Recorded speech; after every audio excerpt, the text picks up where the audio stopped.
we endanger the country. Every week, we bring you an honest assessment of the national and county governments. One of the best ways of accelerating national development is through collaboration with county governments. The Scorecard, coming soon on KBC Channel 1. At KBC Channel 1, we put people at the heart of events with our captivating weekly news features. Every day, we are breaking new grounds with informative, entertaining, and inspiring human interest stories. On Mondays, 9 p.m., we have The Cabinets. Tuesday, 9 p.m., we get inside the barracks for military tales. We delve in the world of cinemas and theater each Wednesday night. For the young and industrious, make a date with us every Thursday at 9 p.m. Fridays are dedicated for my culture. On Saturdays, we go back in time for history in perspective. And on Sundays, we get to know the process of how things are done and made. KBC Channel 1 News features a whole lot of wonderful viewing experience.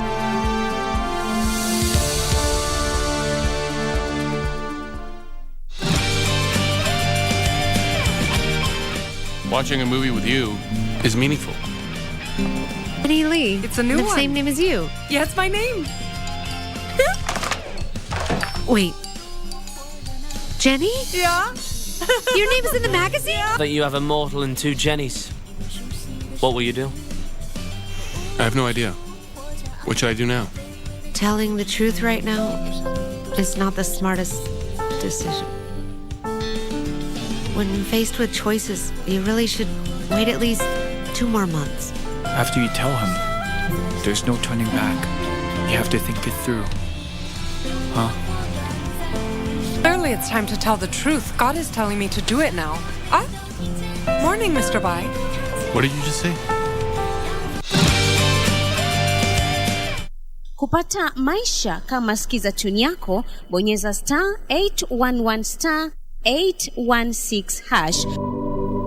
Maisha ni mafupi, hivyo si vyema kumaliza muda mwingi katika malumbano. Hesabu baraka zako, wathamini rafiki zako na tabasamu ili udumishe amani. Kupata maisha, bonyeza star 811 star 816 hash. Star 811 star 816 hash.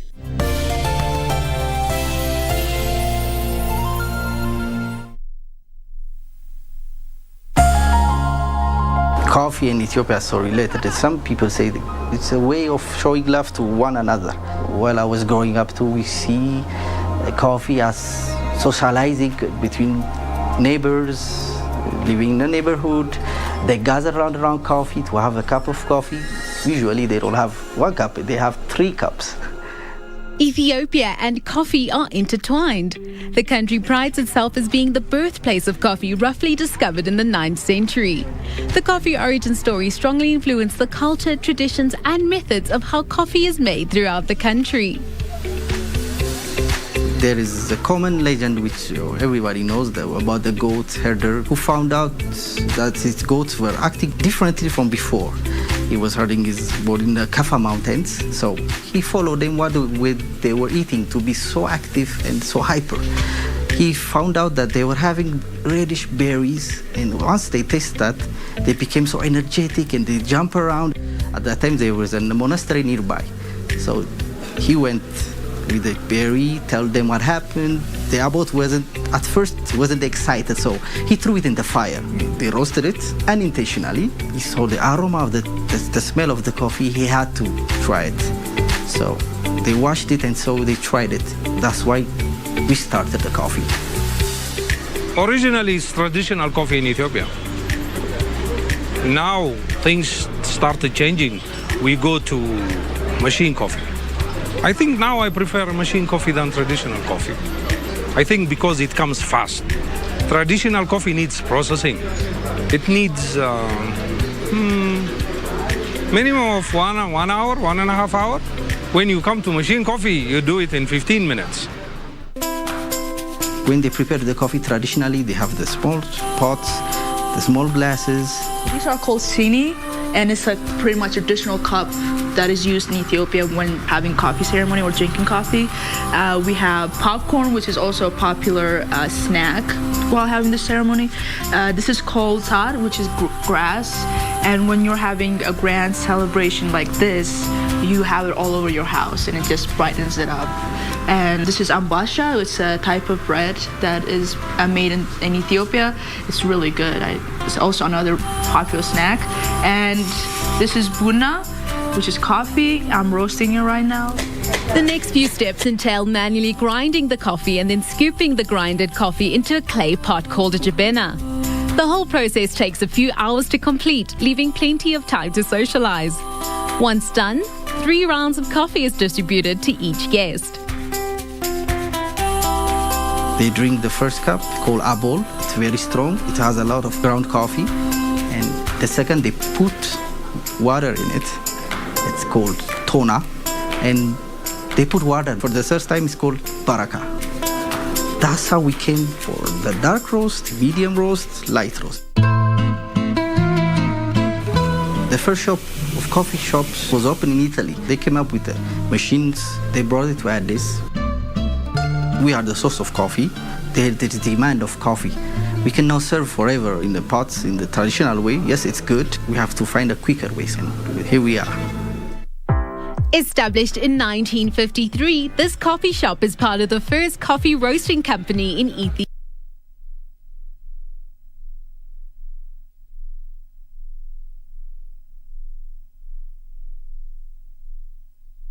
Old machineries. We had to find a way to serve it quickly and efficiently. They had to taste that good Ethiopian coffee. So we had to bring the Italian machines along to spice our flavorsome coffee. Italian machine coffee rapidly changed the pace of how coffee is made in Ethiopia. In the streets of Addis Ababa, you are spoiled for choice when looking for a quality cup of coffee. The smell radiates in the air, the beans flow in their bloodstream. It's more than just a drink, it's part of who they are.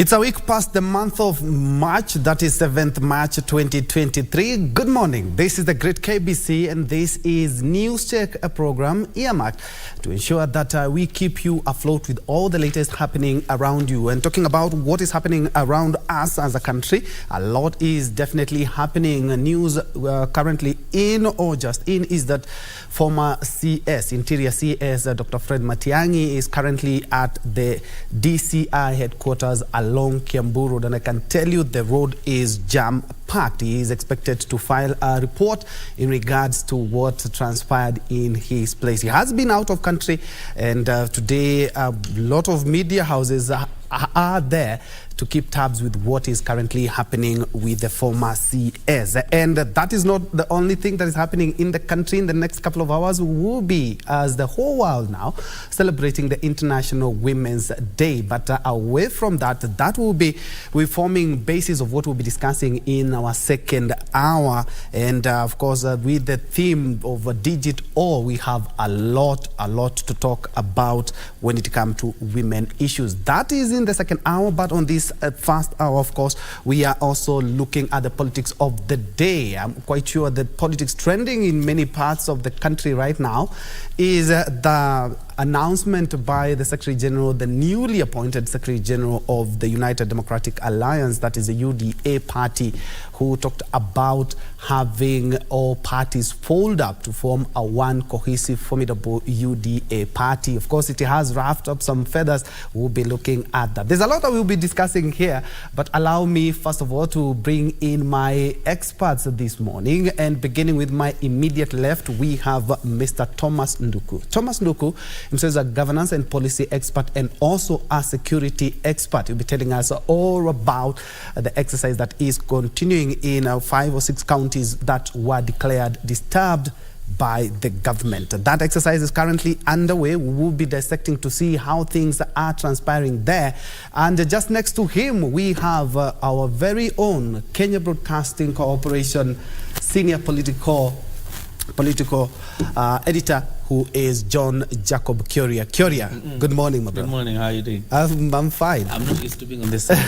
I know. But it's a good thing to have you around, because it's a good thing that you've also been able to move from one part of the country, and especially when you talk about senators, when you talk about our leaders, our MPs and governors as well. And maybe we can start there. The announcement by the newly appointed Secretary General of UDA party, Cleophas Malala. He is the new sheriff in town, and he seems to be having all the guns blazing. Yesterday he talked about Musalia Mudavadi. He talked about a number of leaders who still, we assume they are still clinging to power despite the fact that they are holding public office. Said that these people, not only do they have to step back, but they also need to fold up their parties. That is not going to come well, and especially in the Western region, that is not going to go down well with a lot of politicians. It's a dicey situation. First of all, Cleophas Malala was here this morning. He was actually a guest on Radio Taifa, and we had that interview on air on Good Morning Kenya. But there are facts by Cleophas Malala that need to be checked. First of all, Musalia Mudavadi is no longer the party leader of the ANC party. Yes. He handed over that to the governor for Lamu, that is Issa Timami. I'm sure even Alfred Mutua has handed over the reins, because you're going to serve as a public servant in the cabinet and be able to continue leading the party.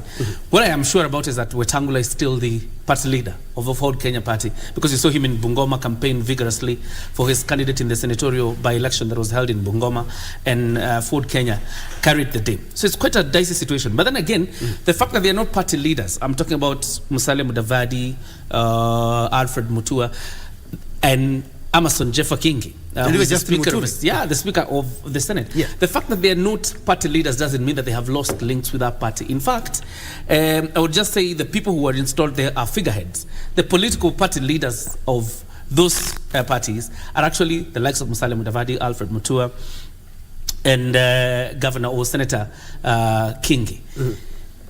Now, this leads us to another situation that we had back in 2017. The folding up of parties is not a new phenomenon. You remember the Deputy President then, William Ruto, folded up his URP party alongside other parties, including Kalembe Ndile's then, and formed Jubilee Party. What came out of that was some level of betrayal that led to even the president today exiting from government informally. I don't know whether you see how that goes. Actually, my worry would be, as you push for this, at least the president has shown temerity to honor his promise to his friends. He's been faithful to his friends. So you would give it to that. But politicians are just politicians. Will it end up being betrayal in the city, just like as it was after 2017? And I think that's where Musalia is coming from. That is where the likes of Alfred Mutua are coming from, in the sense that we do not entertain this idea of folding up parties. Yes, and we will be looking at that, and especially when it comes to the Western region, which has had Ford Kenya for the longest time, which also ANC is a party to be reckoned with when it comes to the Western region. And most of all, we also have ODM, which have been, well, for the longest time, been the kingpin around there. But let's first of all rope in Thomas. Thomas, being a security expert, I feel the first question should touch on the security operation that is currently underway in 6 counties, Kuria? 6 counties that were deemed by the government as disturbed. We're also having a security issue in our country. Maybe before I get into that, you know, when he's addressing the issues of the political parties, I was part of the people who fought for the change in this country. And the ideology that is now coming up was not the formation, or was not anywhere near the reasons why people were forming the government when we brought in Forum for the Restoration of Democracy. This was driven by an ideology that we needed real change. We have achieved certain level of what we demanded, but the confusion now is coming when now we are thinking about tribes and individualism. This is what actually is missing the course. That's why sometimes we'd give ODM a plus, because they've been able to maintain a certain course. They only unite with you on a much bigger umbrella, as opposed to them destroying other political parties. They want you in ODM to be driven with an ideology of purpose, socialism. That is lacking in our political formation in this country. And actually, that's why you see we've had politicians, like I'll tell you, it's a very disappointing aspect that since 1992, we have never had people who fought well for this country leading this nation. Actually, the people who have benefited are all people whom we are fighting from Kano, including the current president. So what Kenya wanted has not been born and has not been propagated. That's why you see there are still a lot of problems. And it's a good thing that you've mentioned the ODM party having quite some roots in the Western region. And looking at the several years that they have been able to carry the day, some pundits have argued that this is a way of minimizing the influence of the ODM party in Western region.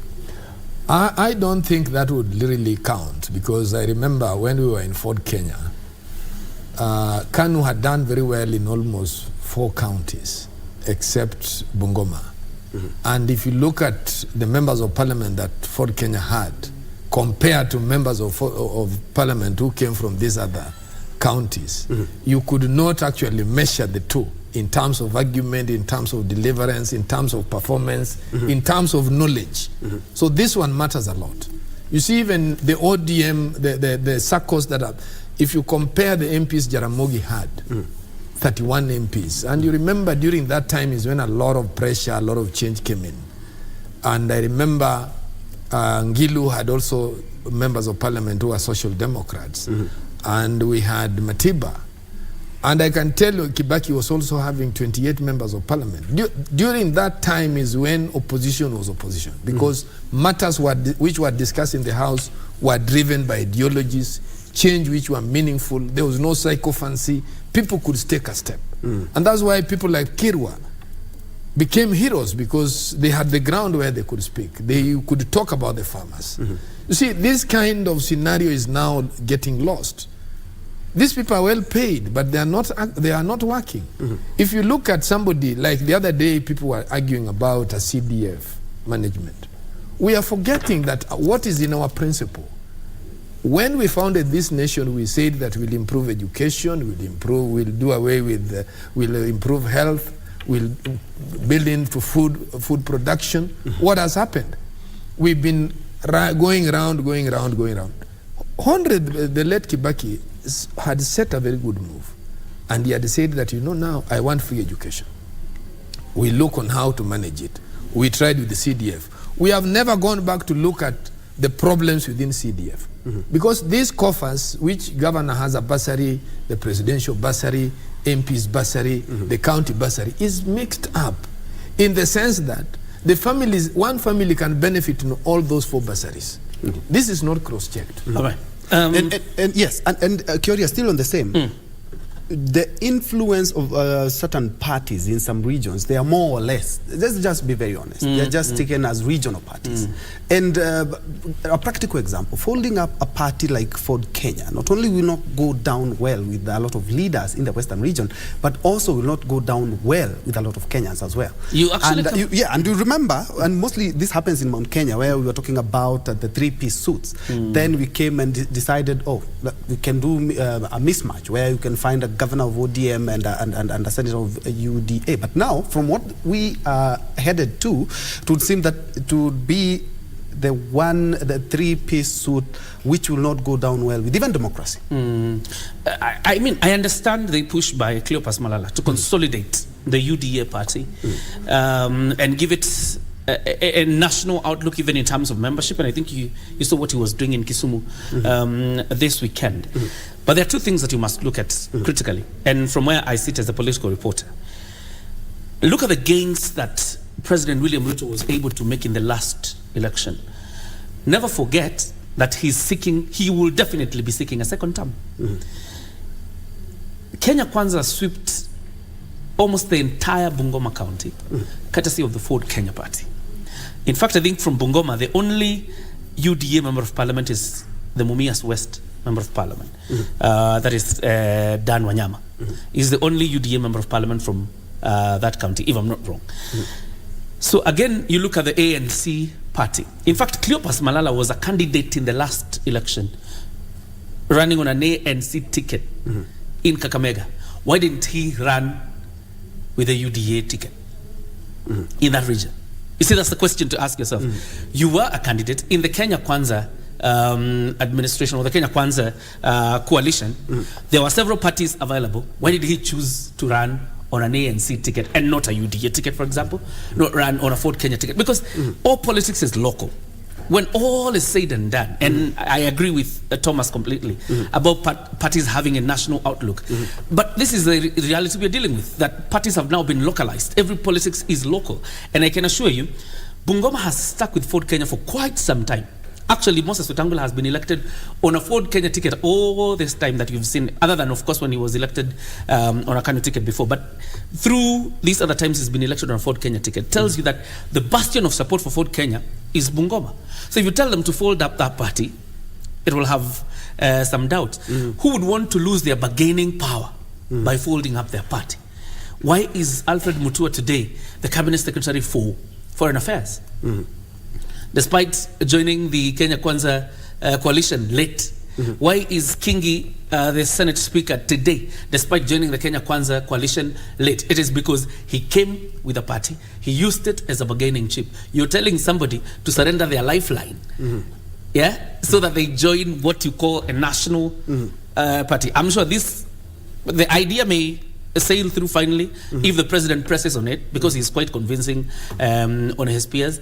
But I can assure you it is going to run into a lot of headwinds. I'm going to pick it where Kiori has left it and talk about the bargaining chip. And it's true, because looking at all the senior political leaders that we have in the country and who joined Kenya Kwanza, they have a bargaining chip. We have Mutua, who came with Maendeleo Chap. We have Wetangula. We have former ANC party leader, Musalia Mudavadi. And we also have a former speaker, Justin Muturi, who everyone came with a party, who came with one of the oldest party in the country, that is Democratic Party. And now all these people are supposed to fold it up and it becomes one single unit, that is the UDA party. And what happens, especially when it comes to the nominations, could be fireworks. But that is actually where we go wrong, because actually, as I've told you, the worst thing that we did is when we got the political multi-party system. We did not define the main cause of why we were agitating against President Moi. You remember, for a long time, KANU was the main party. The only thing that made people to differ was the leadership that was became frustrating. People were being jailed, there was no freedom, those kind of things. But we never actually came up with an idea, why are we forming political parties? More or less, you would find that the late President Kibaki, he was more of a Democrat. And actually, his aspect can be read in history right now. You know where he took this country as an economist. So there is a purpose why he actually formed the political party. But all these other parties, apart from now ODM, where Honorable Raila has believed that, we need to get real change. These other parties, as you are saying, then we'll just continue having changing course now and again. But will not achieve what this country needs. We need actually, in fact, for me, we just need to go back to 1963, reread the Constitution. Let us find a way why we got independence. There are things that we got independence with, which we have not achieved. And that's why we are getting even problems in Rift Valley. We have not achieved what we had: core values, to have improved education, where now you can see we are even saying we are going to increase fees If you are from the poor family, you are not going to get yourself very well. So when we move in that kind of line, then we are missing 1963, why we got the independence. These are the things that actually, for me, all these other things do not count. Let us go back. You know, as somebody who has done a lot of security issues, we are built, and I believe even John, we should be dealing with more of a research based. Where are we and why did we move to this end? Because this country, we were left when we were well infrastructured. Look at the churches which were left. Look at the estates like Kaluleni. Those were good houses. We only needed now to have improved. So these things that actually we are being threatened with a lot of things, it is of no use. What we need to do now is to build about research. We need to work out with our universities. If we have a problem where people are doing social science, what do we do with the students? How do we factor them? If it is a question of fees, then we recover money from that research unit. You see, those are the things that we should now be thinking as a country. Not these ideas of when Malala is a young man, I don't know what is wrong with him. Talking of some people have argued that this is not just his mindset. There have been push and pull of how we bring all these parties together. He's not the only one. He's but just it doesn't not matter. Himself. You know, my problem is that it doesn't matter. You can also tell the leader no. Why? If anything, President Ruto is only there for 5 years. Let me say the following. From this could be a push from I agree completely about the reshaping of the issues in this country, and that we missed the mark in 1963. I was not there. But like he says, we missed the mark. And then we came to multipartyism. But other than the fight for democratization of the institutions in the Republic, the other push for multipartyism is because communities needed to advocate for their own issues. By the way, you know, there has been a systemic marginalization of particular areas or communities, and it is evident up until today. A systemic marginalization of some sort. And therefore, there's a feeling that a political party from that region will be able to champion the rights of those people. That is why sometimes you hear, we even came up with Chama cha Mashinani. You remember that one was advocating for what you would call devolution. It was led by the former governor for Bomet, Isaac Ruto. Lonyangapuo, the former governor for West Pokot, had his own party. This, out of wanting to democratize Kenya, and democracy is not just about an election. Democracy is also about representation, and that people have a voice. All right? If I cannot get a voice within KANU, if this community cannot get a voice within UDA, then they have the political right, enshrined in this constitution, by the way, enshrined in this constitution, to form a political party that they believe will champion their own rights. We have not gotten to a situation where we have put everybody on the table and they have equal rights, so that now we have a conversation of Labour and Tories in the UK, or Democrats and Republicans in the US, such things. We've not had a conversation of equality, so much so that now we can say we have two national parties. I've seen people say we should have ODM and UDA, and I agree completely. I'm not a political player. That's your bowl of soup. But as long as there are other interests on board of people who feel systematically left behind or marginalized, there will always be emergence of new political parties championing new rights, championing new agenda. And it's a good thing that you mentioned 1963 and how far we've come. Looking at how many even people died and suffered because of multipartyism. Yeah, but how many people actually were maimed during multipartyism? Even some of the greatest people that we have, including Wangari Maathai. And some of those, as you say, went ahead to form their own political parties. And are we not watering down the gains that we've made since 1992 on the onset of multipartyism? Bearing in mind, this is coming at a time when three very strong parties in the country have issues. We saw what happened in KANU, JJ. We saw the issues, the Nick Salat issue. We've seen what is happening in Jubilee as well. And we have seen what is happening in ODM. There are some people who are rocking the boat from within. Are we watering down if we decide to go down this route? But that's why I'm saying we don't read aloud. We are electing members of parliament who do not want to be leaders. You can only be a leader when you read from other clips. You remember, I can tell you, if you learn to read a lot of these things, when Jaramogi brought KPU, it's only Kagia who actually stepped on the opposition side. Those were men during those days. When JM died, it is only Masinde Muliro who said that I'm resigning as a minister. He was not a Kikuyu. That means there is passion of leadership. When Shikuku was being taken to jail, you know, those things, men were men. Those people could discuss. And even if you read literatures, those guys were even ministers. When they were even ministers, if you read even the literatures in terms of public policy in those government offices, you'll find there's a very rich literature as opposed to what we are discussing here today. Okay. Now a minister can be appointed and live without a policy. All right. Hold the thought. We will continue. We're going to pick it up there. And of course, there is a tweet by Majority Leader, the Senate, touching on the media. And it's not the first time that the media has been bashed. It's also been bashed by the Deputy President. And you've been in the field for so many years, and you know what happens when the crowd is against the media. I've been there, and I've also had a fair share of some negativity, and sometimes we've also been maimed as well. But let's take a quick break. We'll be right back with this discussion.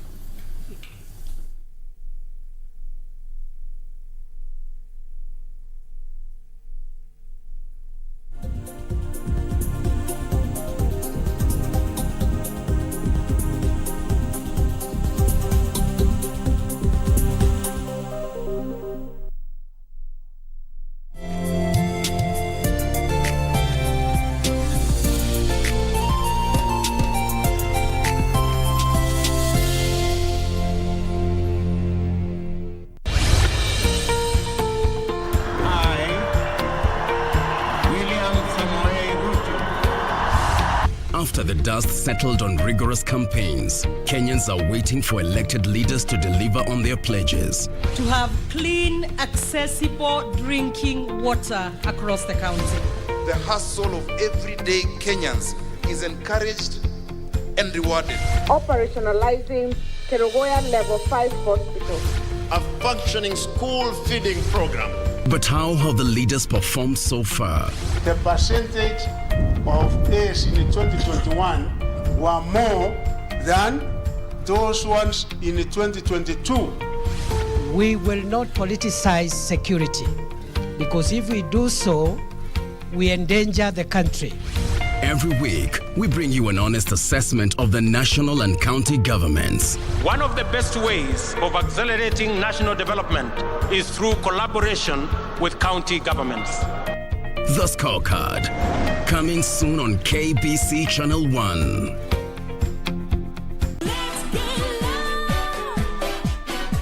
Anticipated Showcase event that was really publicized finally went down on Saturday at the KICC, and let me tell you something, sherehe, like people really had fun. The performances were major. Major, known for his upbeat and energetic performances, was present as well.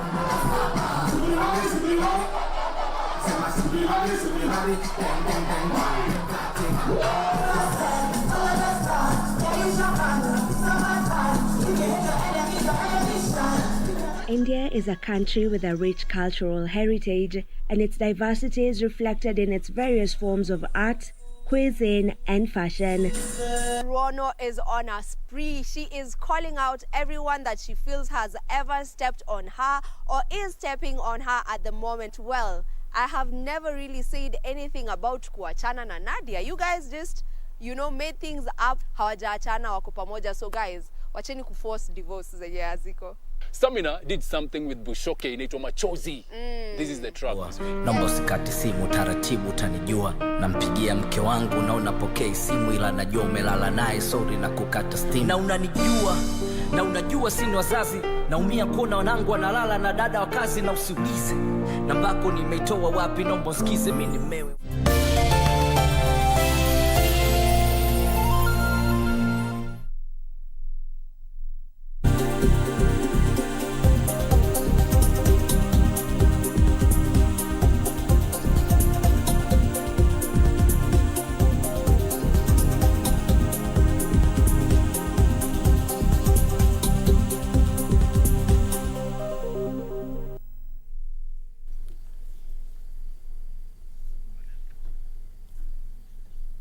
Welcome back. Just in case you joined us, this is KBC's News Check, and we are looking at the state of politics in the country. First of all, touching on the recent announcement by the new UDA Sec-Gen, Cleophas Malala, on many parties. I think the coalition has around 16 or 17 parties, which are supposed to fold up to make one cohesive force, that is the UDA party. And I'm joined by Thomas Nduku, who is a governance expert and also a security analyst as well. And we have JJ Kyoria, our very own senior political reporter, there looking at the things as they are on the ground. And before we had that quick break, we were looking at maybe watering down the gains that we have made in terms of multipartyism in the country and where it would lead us, because we have seen a lot of parties are only political vehicles to actualize, or a bargaining chip, just like JJ called it, a bargaining chip, that you have something on the table that you're moving in with.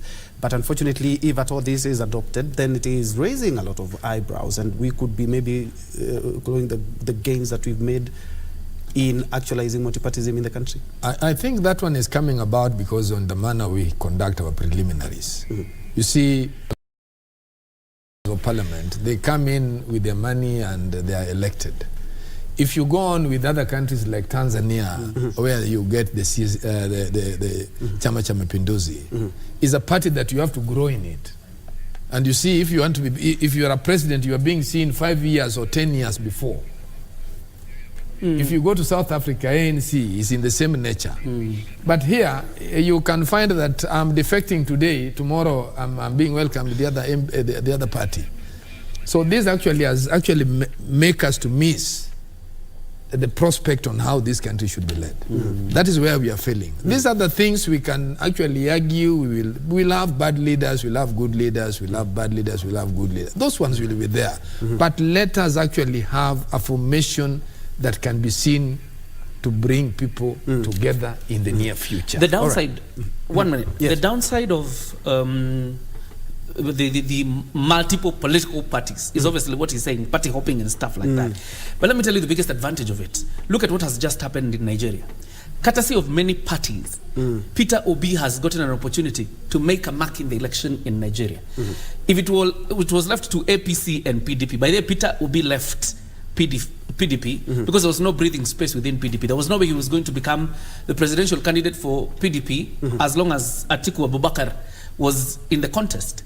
It is because of that unknown small party called Labour Party that Peter Obi has made a mark, emerged a very strong number 3. Of course, they say the election was rigged, but looking at how he's performed, it is because of that very small political party that he got the space to become a presidential candidate and give a section of Nigerians new hope and renaissance for that republic. So it's a good thing. Political parties are very important. And it's a good thing you've mentioned that, because we also going to be looking at some of the lessons that Kenya can learn from the biggest economy in the continent. Is there anything unfortunately, to learn? that was not true. Unfortunately, Kenya having a population of about 50 million and they have over 100 million people, 290 million. Then you see the big divide in terms of how we conducted our election and how Nigeria conducted their elections. And Kenya, I think, should be now on the top when it comes to African Somebody politics. Says you should apologize to Chebukati. Okay, we'll be touching on that as well. But for now, let's first of all cross over to Vihiga County, where the government has started rolling out the malaria vaccination. And we have Achola Simon, who has been keeping tabs with what is happening. Let's first of all cross over to know exactly what is happening. Achola, good morning.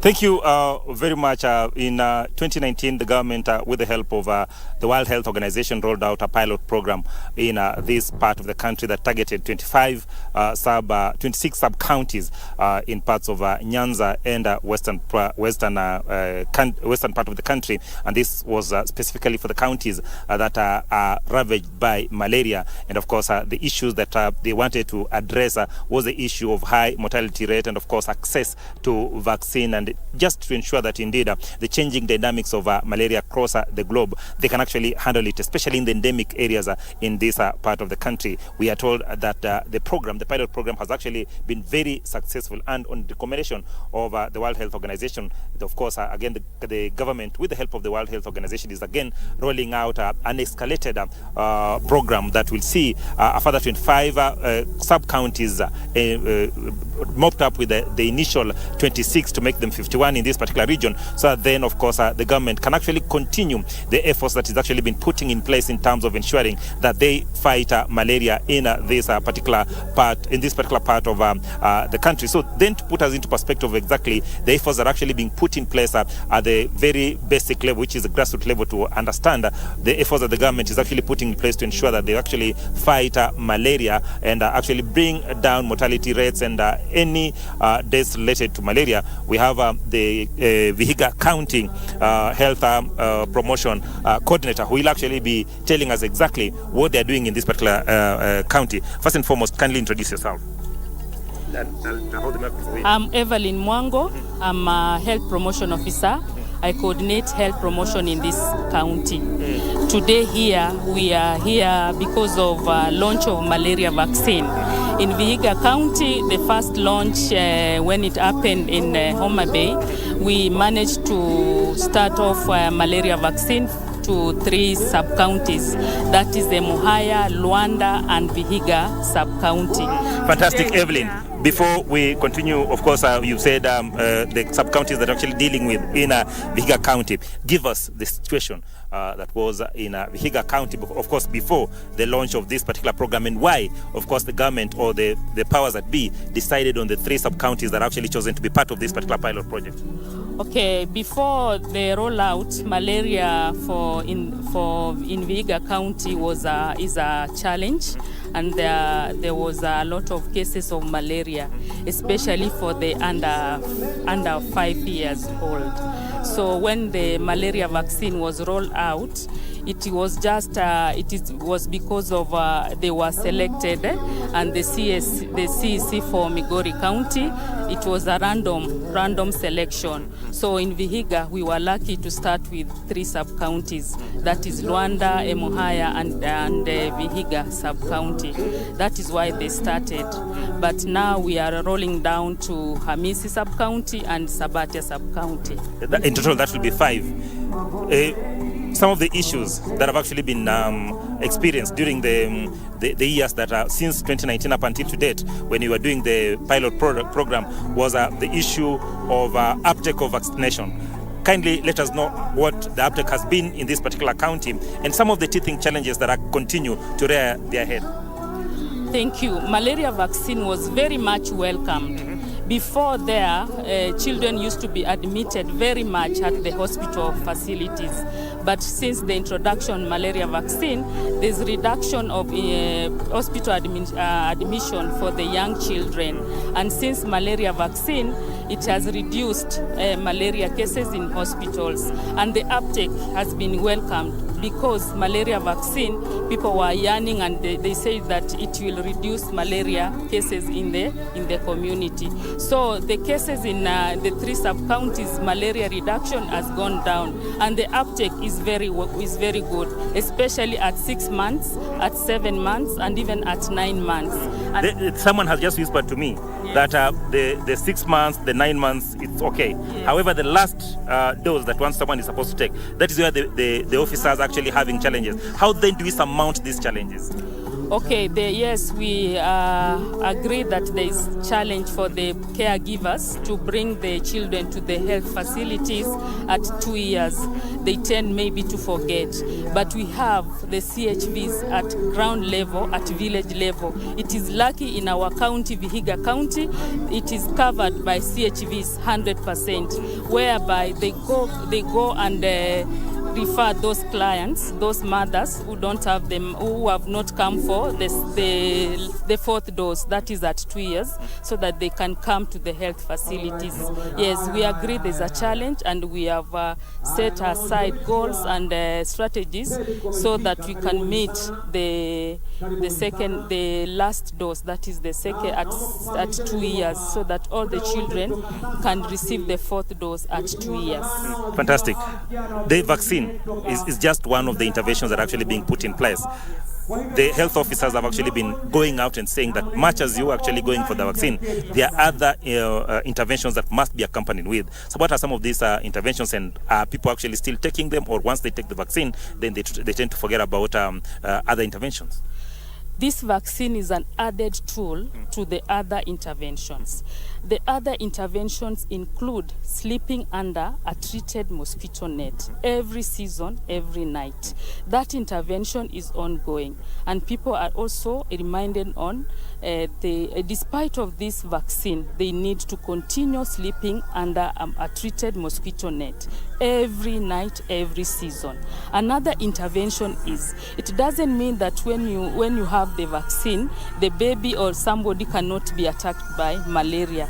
The person, if he or she is attacked by malaria, needs to visit a health facility for prompt treatment. Prompt treatment, I mean that there is testing, and there's diagnosis by testing, there's treatment, and even completing of the dosage. And another intervention is IRS. IRS, I mean that spraying the walls or the households with mosquito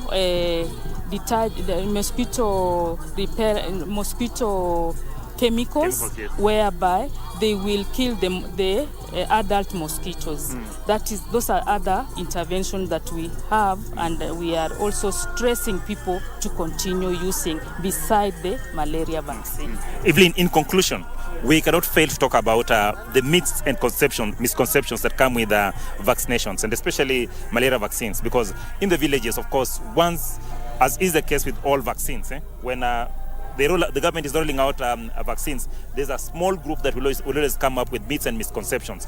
What are you telling that woman in the village, or that parent in the village, who is actually sitting with the child and wondering, should I take this child for vaccination, or this will actually bring other complications? Yeah, in a community, you cannot miss myths and misconceptions, especially when there's a new vaccine. So specifically for malaria vaccine, we know after the baby has been injected, a baby can experience fever.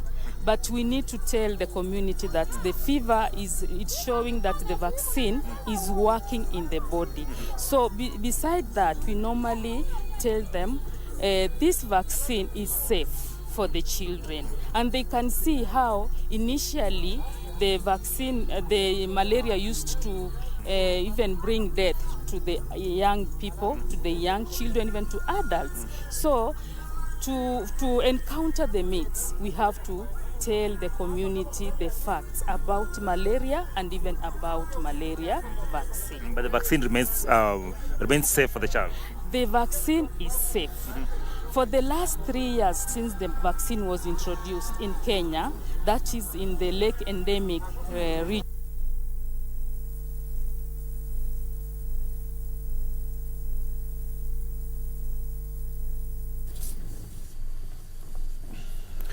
Achola Simon there, and apologies for that technical hitch.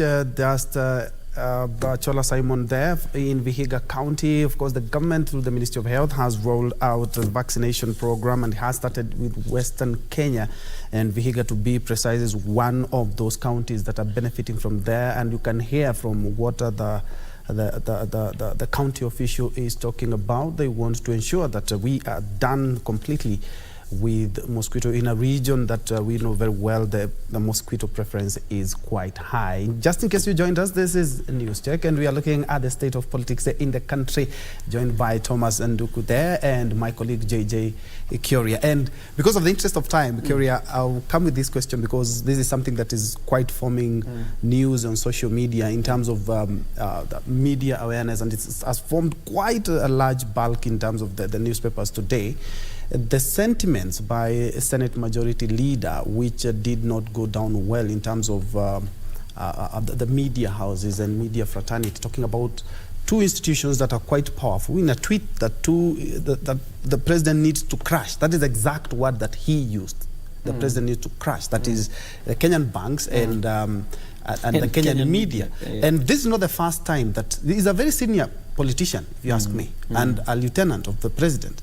The other person who talked about the same thing was the Deputy President, Rigathi Gachagua, where he said that the media maybe are somewhere that they're being paid or being used by former politicians or even politicians as we speak to more or less destabilize the country. I would like to pick your mind on that, because I feel it's quite important, because you can imagine an event where a politician attacks the media and there are a lot of people. You do not know what that will happen. I can tell you for free is that in 2007, we were in such a predicament and we had to run.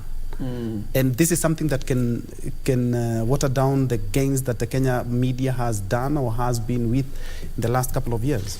My advice to His Excellency the President, William Ruto, ignore completely the advice given to you by Aaron Cheruiyot, and that's for your own good as the President of the Republic. But still on the same, if he decides to ignore, Kenyans would want him to come out just like the same way he came out during the LGBT debate and say this thing cannot happen under my watch. Then I believe he is the same guy, or he is the right guy to put things into perspective, because this is deputy. His deputy has talked about, has bashed the media, and this is one of his most trusted lieutenant, and actually the Senate Majority Leader. If we don't keep, if they keep up this, we'll hear another leader talk about the same thing, and another leader. Then why I was saying will be so, attacked. Why I was saying so by asking him to ignore is sometimes you can even get a public pronouncement, but it doesn't mean nothing. It's just a public pronouncement. And I understand what you're saying, because it is very important that the safety of journalists is put at risk by some of this reckless talk that comes from leaders who are speaking in public platforms. It is very important that the safety and independence of the media industry is protected by the actors, both in politics and even at the policy level. It is very important. Number two, I want to be as objective as possible on this matter. I understand where Aaron Cheruiyot is coming from, and I understand where the Deputy President is coming from.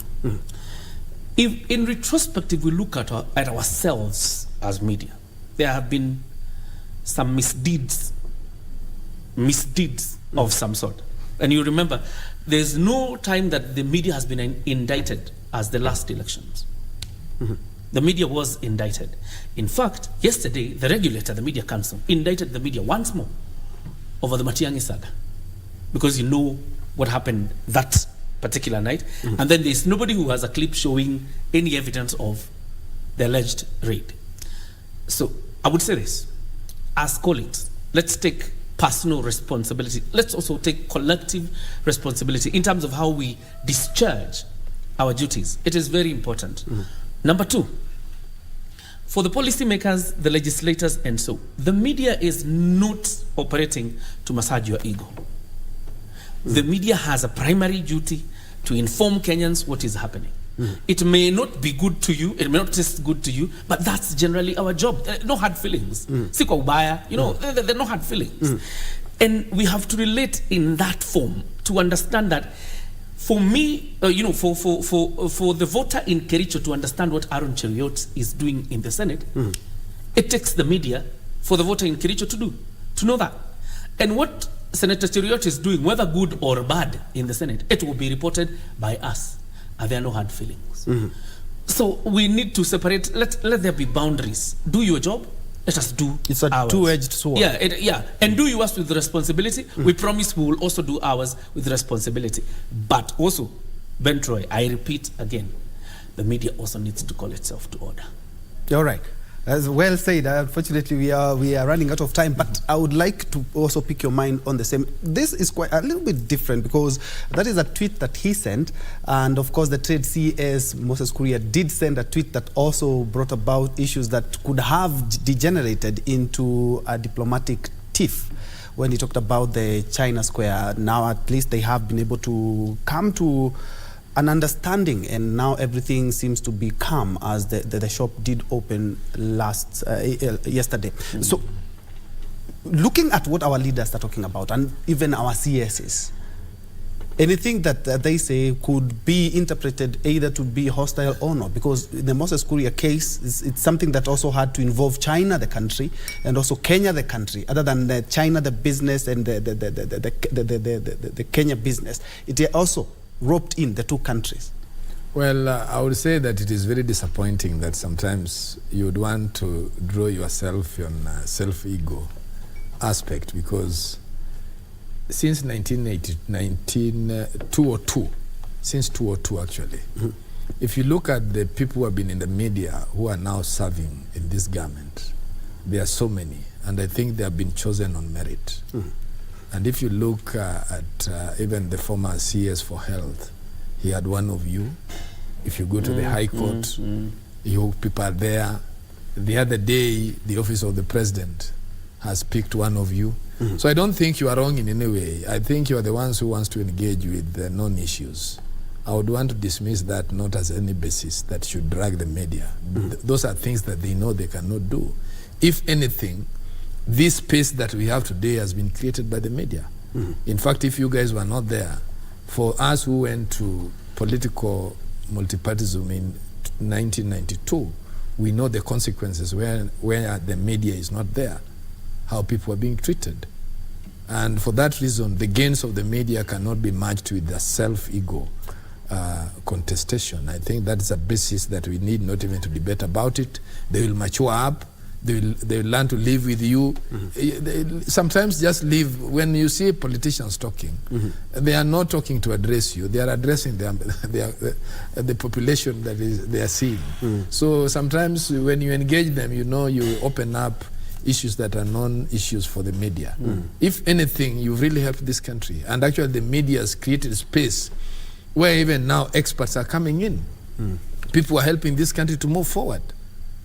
And for that reason, I would only invite the likes of Moses Kuria, the DP, to walk around government offices. You would find one of you in each and every desk that he walks around. And that one would show him that really you are people of valuable aspect, just as opposed to an opinion that you may hold. And you see, if the moment they will be starting also speaking well to the nation, you will also cover them. It is for them now to interrogate themselves. In fact, if I was the DP today, I would be asking my team, why is it that when I speak, the media is, I'm always being mistaken? Because he has people who he is paying salaries to make him. What is he doing with these people? Is he ignoring the advice from his own team?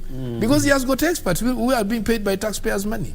Who should look at the DP before he speaks, what he wants to speak, and what he will give in off-cuff. And that's why if you learn President Moi, he was more stronger in an off-cuff speech as opposed to what he was reading. And in fact, if you wanted to know President Moi speaking, when he's on off-cuff, that is when Moi was speaking. So it is about those guys managing themselves well. I think that is not an issue that should bother you guys. All right, Kuria, looking at the security operation that is currently underway in 6 counties, and of course there have been hue and cry, because one, in the first place, some MPs still insist that this operation should have first of all commenced from Parliament.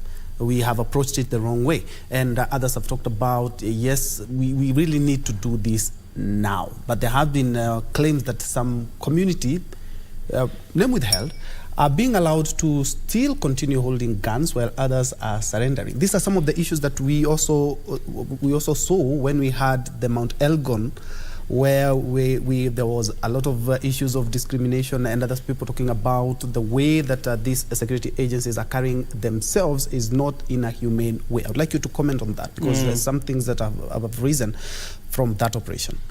It is quite interesting. Disarmament obviously elicits such reactions.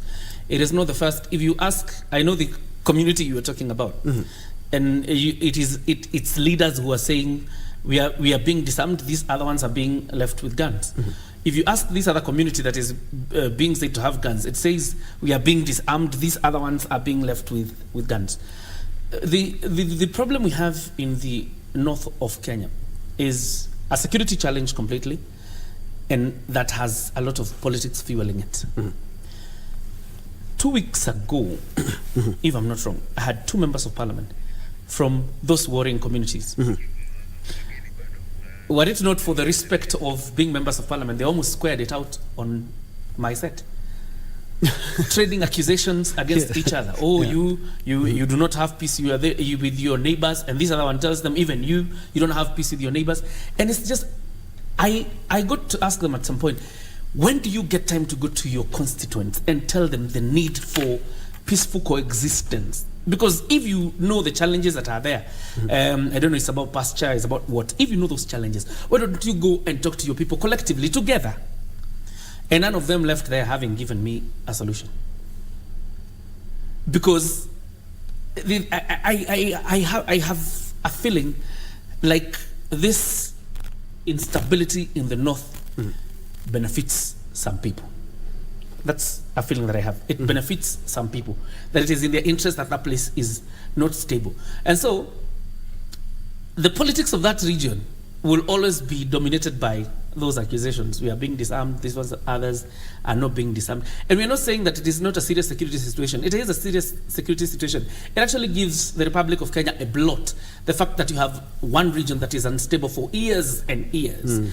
But I think the biggest responsibility for the President of the Republic of Kenya, the Inspector General of Police, the DCI, is first to deal with the politics that are fueling the conflict in the north.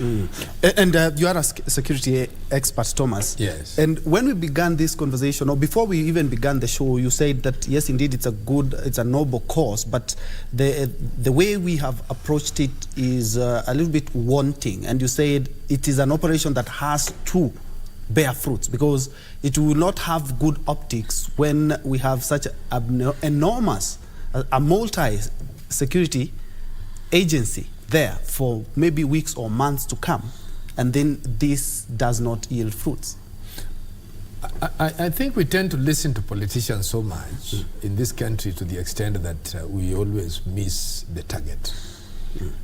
We all agree that indeed there were problems in the rift, but you see, we must have known what was the problem. Like, I do not know what you would want me... You know, this problem in the North Rift is something that is coming up. We can have a study on it, on so many variations, because we've got cultural values here. That is still a community that is involved with a lot of cultural rules.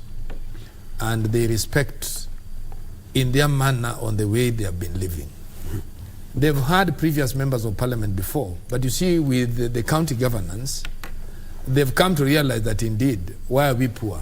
Why can't we get tarmac roads? Why can't we also get water? They've come to realize that. And that is another way on how they are agitating.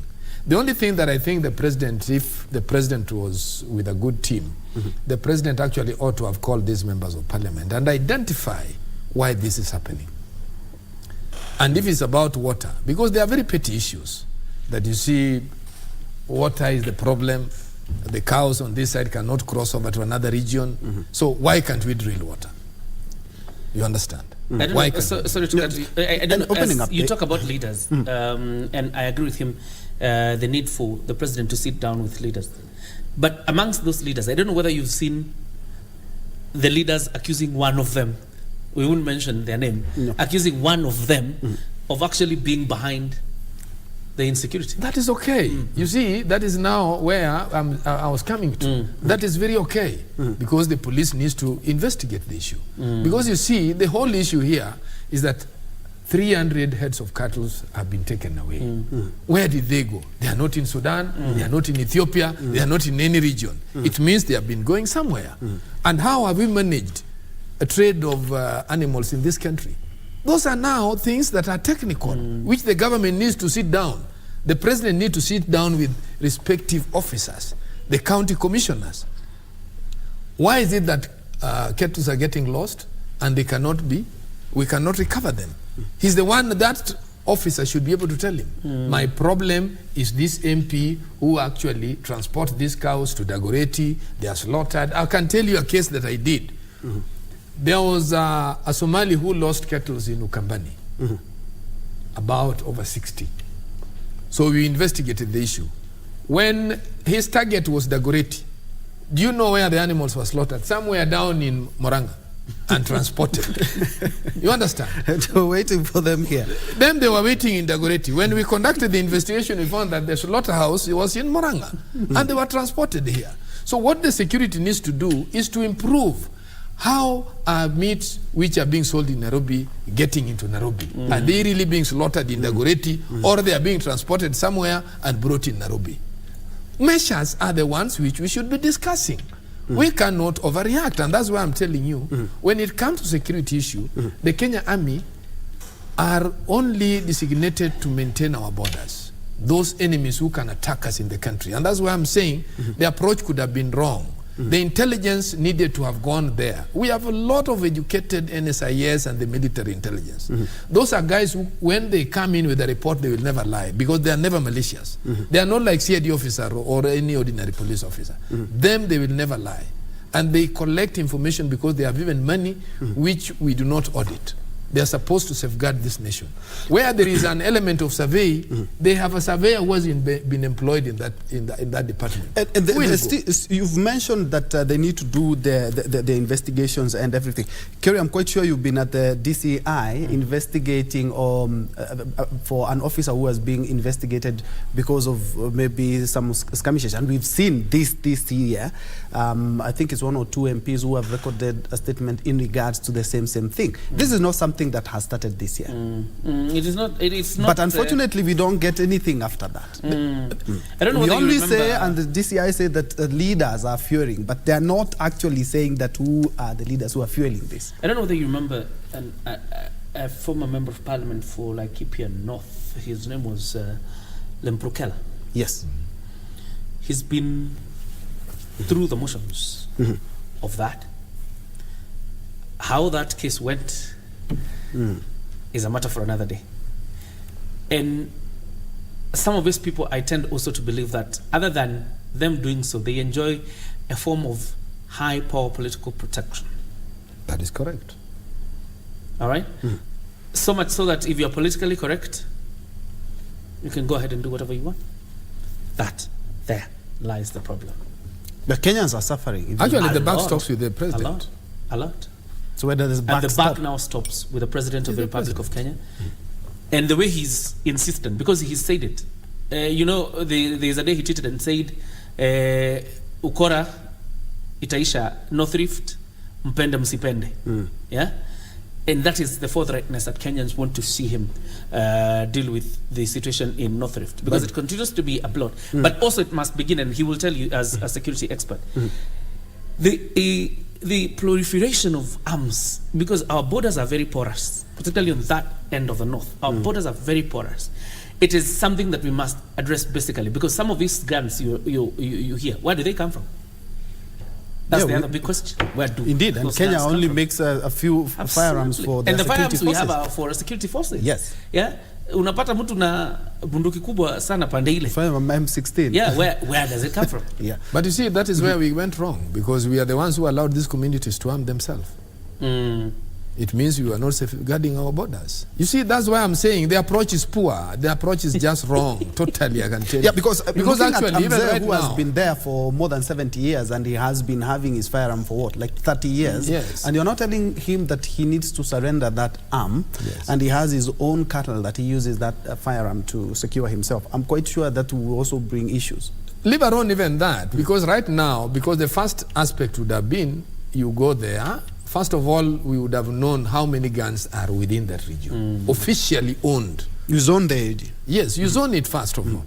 Then you count. You tell people, now we are hearing you have a gun. You know, you get information. And that is the work of intelligence. You get information, Mr. X has a gun. You go to him and find out, does he have a gun which is legally processed or not? How did you get it?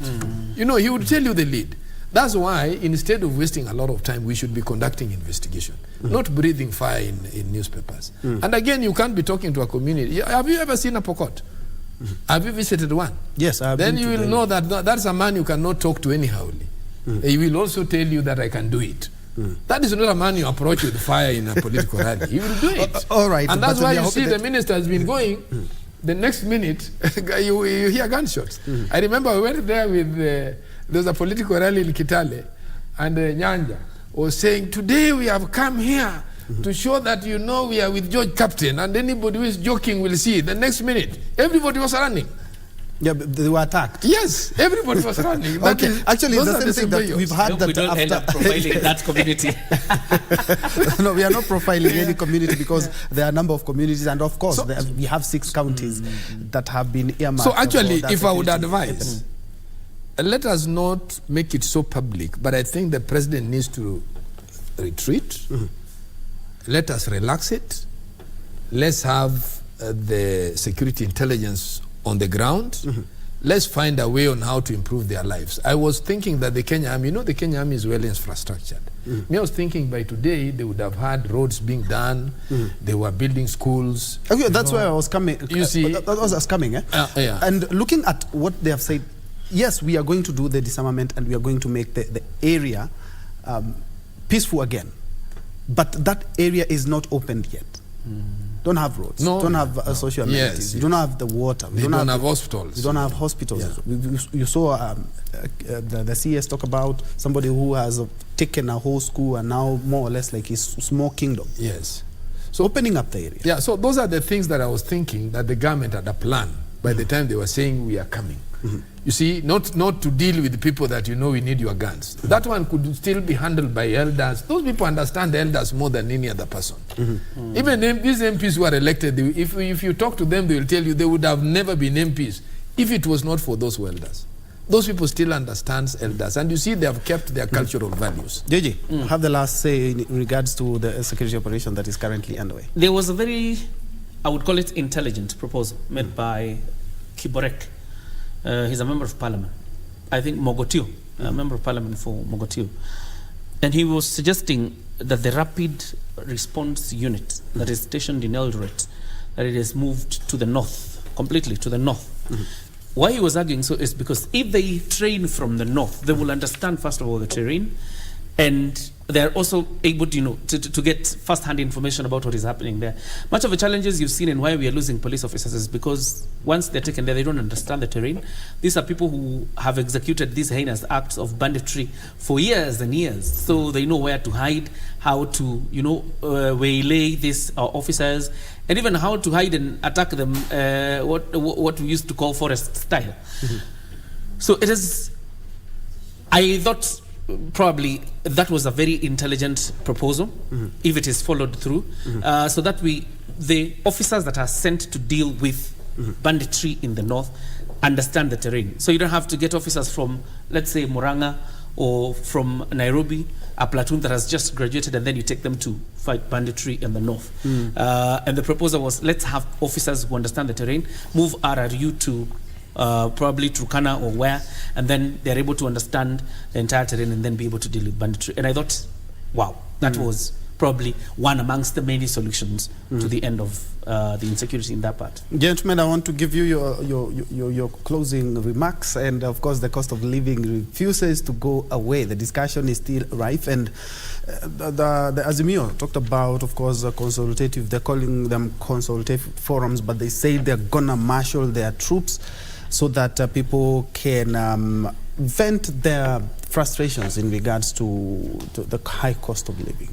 And looking at some of the taxes that the government has talked about and looking at the supplementary budget just says a little bit, we just have to wait a little bit longer for the high cost of living to come down. I think ODM is giving a position that you see, man, you are only counted on what you say. And here we are, we were told within 100 days, unga will go down, fuel will go down, power will be something that we'll be happy about. But to date, nothing has changed. We've never known that when these people wanted government, they had done research and they had any data that they knew that now this is going to happen. You don't have an hypothesis when you want to lead people, because that would not give you a very good tentative answer. Somehow down the line you'll have where you are drawn back. So I think Azimio, actually they are right to remind the government. They must find a way on how, and I think also the president needs to open up and they should have a talk You see, it's not wrong to have a talk. Yeah, you can have a talk, you may disagree or you may agree. Okay, Kyria, wrap it up. I'm a journalist. I will say the following. Yes. It is true that the cost of living is way up, and Kenyans continue to shoulder that burden. And the pain is enormous, enormous. Look at how people are purchasing the power today, even small units in your house for consumption, and how costly they are. So life is unbearable. Number two, the interventions are not going to be immediate. That burden is not going to be lifted tomorrow. Having said that, yes. Having said that, let each do the way they please. That's my party. Thank you so much. That has been JJ Kyria, our senior political reporter there, and just next to him, Thomas Nduku, who is a security analyst and also a governance and policy expert. We're looking at the state of politics in the country. Thank you so much for joining us. But on the second hour, we are also looking about women empowerment in light of what is going to be transpiring tomorrow all over the world. Kenyans, we started it last week, the International Women's Day. There are a lot of pointers towards the gender agenda. That is what we'll be looking at on the second hour. Gentlemen, asanteni sana for coming and for your insight as well. Thank you, thank you.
After the dust settled on rigorous campaigns, Kenyans are waiting for elected leaders to deliver on their pledges. To have clean, accessible drinking water across the county.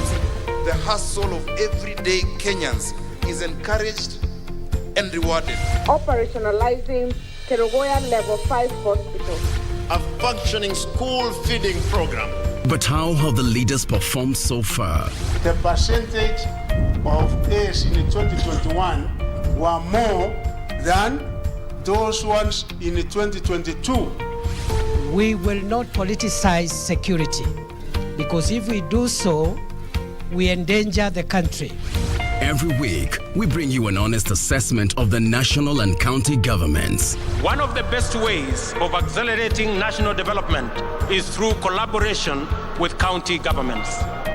The Scorecard, coming soon on KBC Channel 1.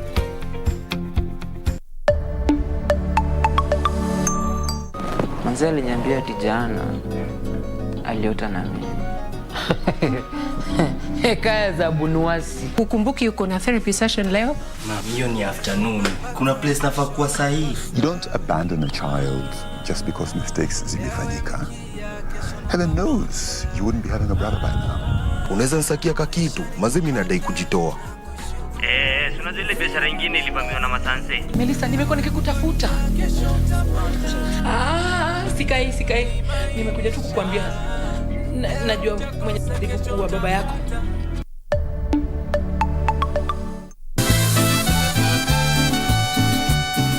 Oh, Fabiola. Alonso is a man who's not meant to be alone. And neither should a woman like me be all alone. Between the second and the third heaven. Very good. So what does that mean? Is there another heaven that I don't know? I'm going to ask you to do something else. I will, sir. I want you to go with Amparo. She has the old hump. More than ever. I will have something delivered to your house. We need to prepare to get Oligario out of the way.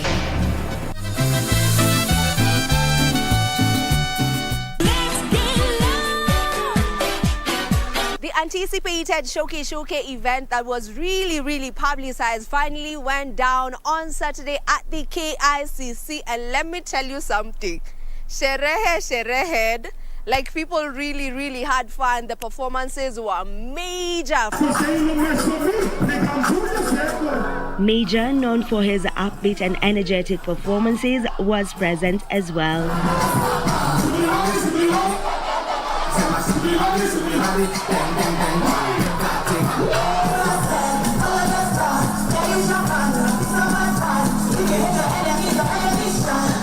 India is a country with a rich cultural heritage, and its diversity is reflected in its various forms of art, cuisine, and fashion.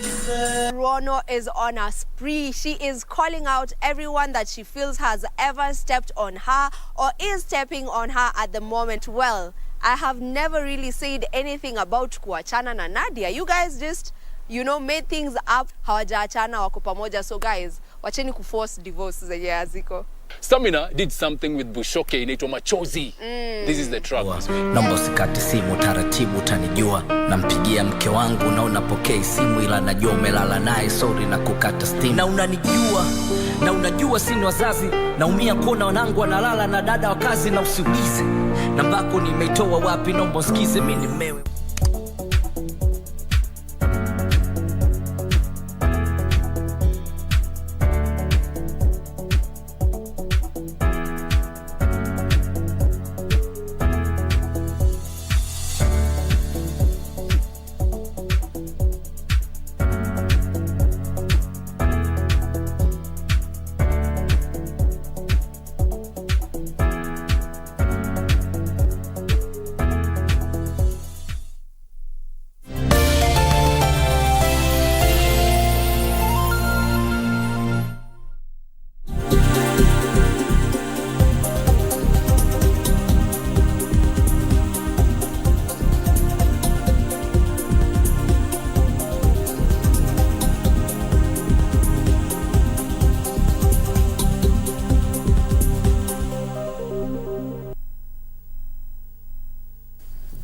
Welcome back to News Check. Thank you indeed so much for joining us. And you do remember that tomorrow the whole world, including Kenya, will be celebrating the International Women's Day. Well, Kenya did begin that celebration a little bit earlier last week, with the president talking about a number of issues and also talking about bridging the gap, and especially the gender gap, when we talk about women affairs. And joining me now are two distinguished women. Thank you indeed so much for joining us. And to begin with, happy International Women's Day.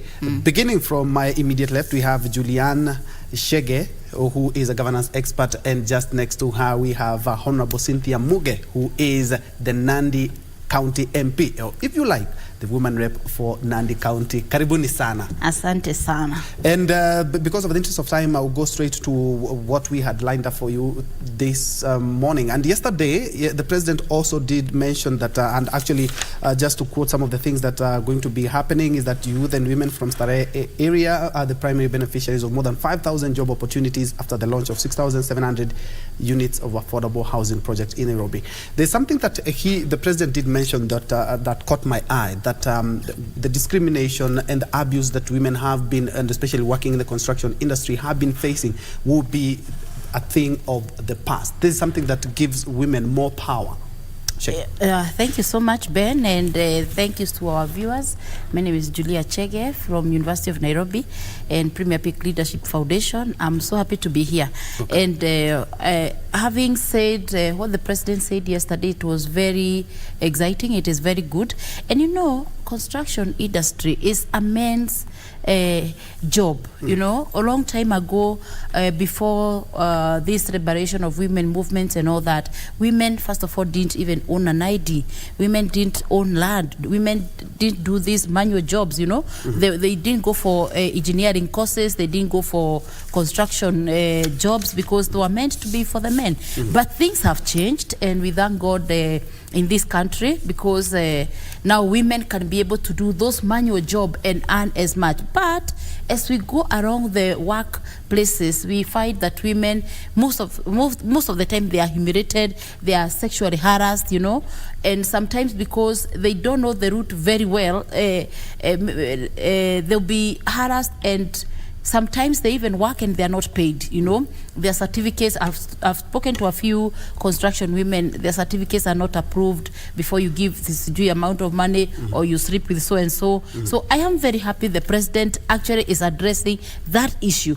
Because when you talk about women empowerment means even those kind of abuse and sexual harassment, especially, they are not there. Because I wonder, why would a woman be harassed sexually and a man is not, with all due respect, Sometimes they want to unclothe you, because maybe you are big or you are small or you are tall or you are short, But for the men, nobody complains about them, So I am very happy that we've been fighting for equality is actually at the door. So I am very happy.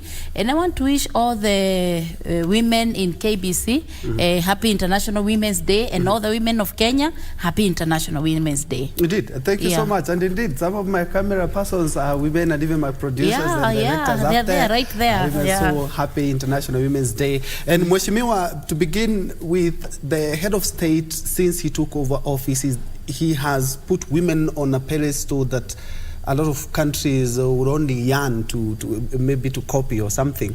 And looking at what he has been able to do, remember the last parliament, the Chief Justice Emeritus David Maraga had given an advisory that it should be disbanded because it didn't observe the 2/3 gender rule. In as much as we haven't been able to hit that target yet, the head of state in his campaigns had talked about 50% of all positions will be women. That was not actualized, but at least he did actualize the 2/3 gender rule. And something else that he also mentioned is that he is going to be a champion of issues that are affecting women, including FGM. I would like you to touch on that. Thank you so much. My name is Cynthia Muge, a woman of Nandi County. It's a pleasure to be here today, especially on the eve or the day just before International Women's Day. So I want to take this opportunity to wish all the Kenyan women and women in the world a happy International Day. It's a very important day, so to speak, and it is a day that has come a long way. It is a day that has come from 1952, when women were not allowed to have organizations. In 1952, they ended up having one, and in 2021, we actually broke the ceiling and had the first Chief Justice being a woman. So it's a great day to celebrate women achievements socially, economically, politically, and in all aspects and spheres of life. And it's also a day to be able to create awareness, and it is also a day to be able to call for action in regards to the things that you still yearn for as women. I want to say that on the comments that the president has been making since we were out there in campaigns, of course since 2021 and 2022, we must have lost some of them, but we still remember the very important ones, especially on a very important day like this. Those were the promises that were made in regards to women. The president is that we have right now, that is William Samoei Ruto, His Excellency, is a very deliberate president. He's deliberate in what he says and even what he does. Of course, he's not had the time to be able to action all the things that he has been saying, but he's a very deliberate president. Of course, when he mentioned about the 50% cabinet, apart from him, there is no other president in this country who has given women the number of opportunities that he gave women in this country. He gave them a lot of opportunities, something that has never been done before by anyone else. In light of the advice by CJ Maraga, that he said that Bunge should be dissolved. Of course, it's the first thing that we were able to, that was brought to our attention. When you get to Parliament every other time, the things that were left pending and the things that qualify to be brought back to the House are always given to you as some sort of handover report from the previous Parliament. So that was part of the handover report from the 12th Parliament to the 13th Parliament, where I sit. I have the privilege, courtesy of the people of Nandi, to be a member of the 13th Parliament. The same issue came up that we are not meeting the gender rule, and so Parliament should be dissolved. But I want to say this, just like I said, the president, being the very deliberate person that I said he is, he actually took his time, sat down, and called a meeting. We have attended a meeting as Parliament in regards to the same issue of sorting out the 2/3 gender rule, not more than 2/3 gender rule. In that sitting, we were able to deliberate on on a number of things verbally, but he went ahead. He's a very keen person and actually did a write-up, some sort of a proposal that was brought to Parliament in regards to how and what is the formula we're going to actually use to be able to sort out the not more than 2/3 gender rule. So when you see that, you are looking at someone who is not only keen, but actually is geared towards ensuring that we are meeting the 2/3 gender rule, not more than 2/3 gender rule, for purposes of women and for purposes of equality in this country. So I want to say that the women of this country support his initiatives, and as women in Parliament, by the way, we have been able to sit with his official, Madam Harriet Shigai, who is based in State House. Her job is actually to look at the gender issues. Of course, the problem here is when we say gender, people construe it to mean women. It's not really about women. You know, at some point it could be, there are some sectors, if you look at statistics right now, you look at primary school teachers, yeah, there are more women than men. So when we talk about gender and affirmative action, if you're going to do it in primary school teachers, you're going to be doing affirmative for men. So we should stop thinking about gender as a female or a women's issue. It's an all-round issue. It's for all the sexes, the female and the male genders. But we appreciate and we give all our support and the expertise that we have. Of course, my friend here is a governance expert, Madam Shega. I am sure, and I have seen her, of course, give support to the policies and the suggestions that are being made in regards to ensuring that we have a better, not more than 2/3 gender policy, and most importantly, its implementation, so that we have a place that is equal, a country that is equal. And it's a good thing you've mentioned the implementation part, because at the end of the day in Kenya, we always have issues on the implementation phase. We have very good policy, very good laws, but unfortunately when it comes to the implementation, that is where, and that is what I want to come with Julia, because still on implementation phase, other than the cabinet and also the CESs and the CASs, looking at the CASs that have been mooted, looking at the PSs, but we haven't really actualized that gender parity that we require, and so much we are keen to follow. It's a good thing that Mheshimiwa has pointed out to Kenyans that at the end of the day, when you talk about matters gender, it always comes up as if we're talking about matters women, but we also have to look at the boy child as well. And we are going to look at that as we wind up, because I believe we're giving a lot of preference on the gender issue on the side of women, and also we also need to empower the boy. I would like you to touch on that. The appointments, as they're all being made, the few that we've seen in terms of in CSs, PSs, the CASs nomination list, and also the parastatals chiefs. They have not quite actualized the 2/3 gender rule. I want to first of all congratulate the president once again, because when he was getting his cabinet, we saw women were selected and were appointed, and there we are. Of course, we have not hit the 2/3 gender rule. Actually, I remember in the Kenya Kwanza Women Charter, it is said about 50%, and that was a very heavy commitment. And women signed, we signed that, and that's where we are. So he has tried, and I know.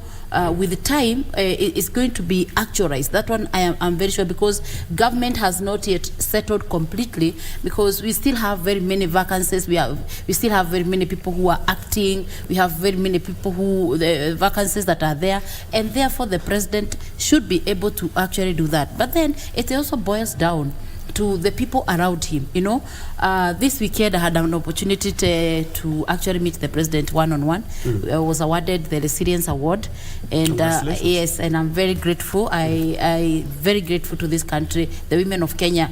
When I was the only one who was given the Resilience Award, there were 9 of us, and I had an opportunity to speak with him, and I will not say it here, but I can tell you he is a committed person towards women. He is very committed. And women, we form 51% of the population. And that's not a population you can wish away. When he talked of he brought the presidential memo or the letter for lack of a better word, or maybe for a layman's person to understand, he was talking about the 2/3 gender rule. Because you see that judgment is still in place, and we don't want to go into a situation whereby you look like he is cheating Kenyans or that rule is not being observed. But I know the challenge that we have from where I sit is the way we are going to, the formula. The formula is the issue here. Because if him or the people around him, let's not look at parliament, just the women, the 360 members. You know, the 360, 349. Let's look at the Senate, let's look at even the Speaker, let's look at everybody in the whole House. Then we remove and we get to see where are we. Otherwise, if you look at the 349, then it's going to be very hard because of the wage bill. You know, the wage bill, the way people have been complaining about the wage bill. But it's not Parliament that has not actualized the 2/3 gender rule. It has not actualized, but you know, the challenge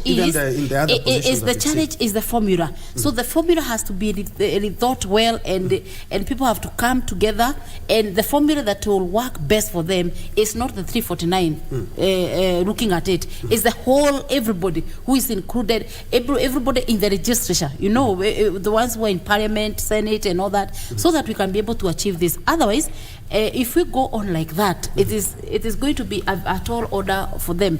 But I know he promised over the weekend, he promised that we are going to have more women being nominated. So there is more room for improvement. I'm still going to pick it from where we've mentioned he promised. Yes. Remember, when you guys signed the Women Charter, sometimes back in November? Yeah, June. Sorry, in June, July there. Yeah. And you know, that is more or less like a commitment, Mheshimiwa. It is. And if I promised you something, you should hold me to account. And we have seen, in as much as Parliament has not been able to achieve that because of a number of factors, but in terms of the other positions that have been given out, I believe there are some positions that he can show goodwill and do exactly what he said and what he signed in the Women Charter. That has also been challenged by the opposition as to why did you promise our good ladies that you're going to do this for them and you haven't done that. And we cannot see that in other positions other than the CSs, all the positions that have been given, women who have been holding the short end of the stick. Looking at it from a layman's view, I want to say that is how it looks like. But I want to say we also need to really appreciate the efforts that have been made towards achieving it. Number one, especially in the leadership of the House, it's been so long since we had a deputy speaker who is a female.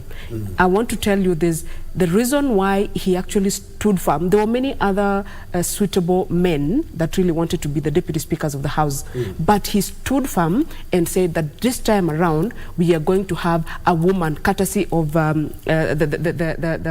Women Charter that we assigned at Nyayo Stadium. He ensured that he saw that happen. Number two, he has given and shown the goodwill. There is no other party that sponsored and gave the UDA tickets to people who are running for positions like senators and single constituency MPs and governors as UDA. They gave the tickets where it mattered. For other parties, they actually gave the ticket whether there was they were there or not there, it would have made no difference. But he gave it to people that he saw that these ones have an opportunity. And courtesy of that, we have more women from single constituency MPs elected, and we have more governors from the counties elected as governors. To speak to the matter of CSS and PSS, and of course what we are waiting for the CSS, of course we expect more CSS to be appointed who will be women. We have been reminding the president every other time. There's a women caucus in the National Assembly that has women leaders, parliamentarians, both from the Senate and the National Assembly. Of course, we are trying to also cascade it down to the county assembly so that we have an umbrella that covers all the women in leadership. In that particular group that he actually communicates to us through, he's a very not very hard to reach person. We actually hold him to account. You see, those sometimes there's propaganda of this, the list of the people who are going to be given the opportunity to be PS and all that. We normally count. We actually count in red. 1, 2, 3, and we're like, President, we are not even meeting the 2/3 or their third or whatever figure. And of course, he is actually interested enough to explain that, you see, we have to balance the politics, we have to balance the expertise, and we also have to balance the gender issue. He's been doing so well. If you were to ask me, myself, personally, my own personal opinion, he's been doing so well. And I can tell you this, I have never seen a government where you see a lot and a good number of women in lists, even the parastatals, even the membership of the boards. I have never seen a government that you see more women. Previously, it was, you look at it and you expect all men, or most men, or just for you to meet the constitutional requirements, you put a few women. So I want to say that the president is really keen on it. Of course, I said earlier that he has not had the time. He's been on office for 6 months. He has not had the adequate time to ensure that he rolls out all his plans that he has for the women of Kenya. So we give him some more time to be able to fill up all the other positions available. Then we can talk conclusively and say this is what he managed and this is what he did not manage. Right now, I think he's doing pretty well, and I think the women of Kenya actually appreciate it. Okay, and you know, there are quite some goodies. If you ask me, for the last 6 months he's been in office, almost 6 months he's been in office, you can see that there's some goodies. He actually tripled the Women Enterprise Fund and also removed the bureaucracy that was there. Actually tripled 4.5 billion to 13.5 billion, yes. almost 3 times. And he has removed a lot of bureaucracy just to give women a more fighting chance and when it comes to opportunities, because just like Mheshimiwa has talked about, this is the time that we have the most elected women of any time ever. But in as much as we are looking at this, there are so many challenges that women still in the country are still grappling with, and you can attest, being a governance expert, that the FGM issue is still a thorn in the flesh. And we were talking about, I think it was by 2030 we're supposed to have done away with FGM totally in the country.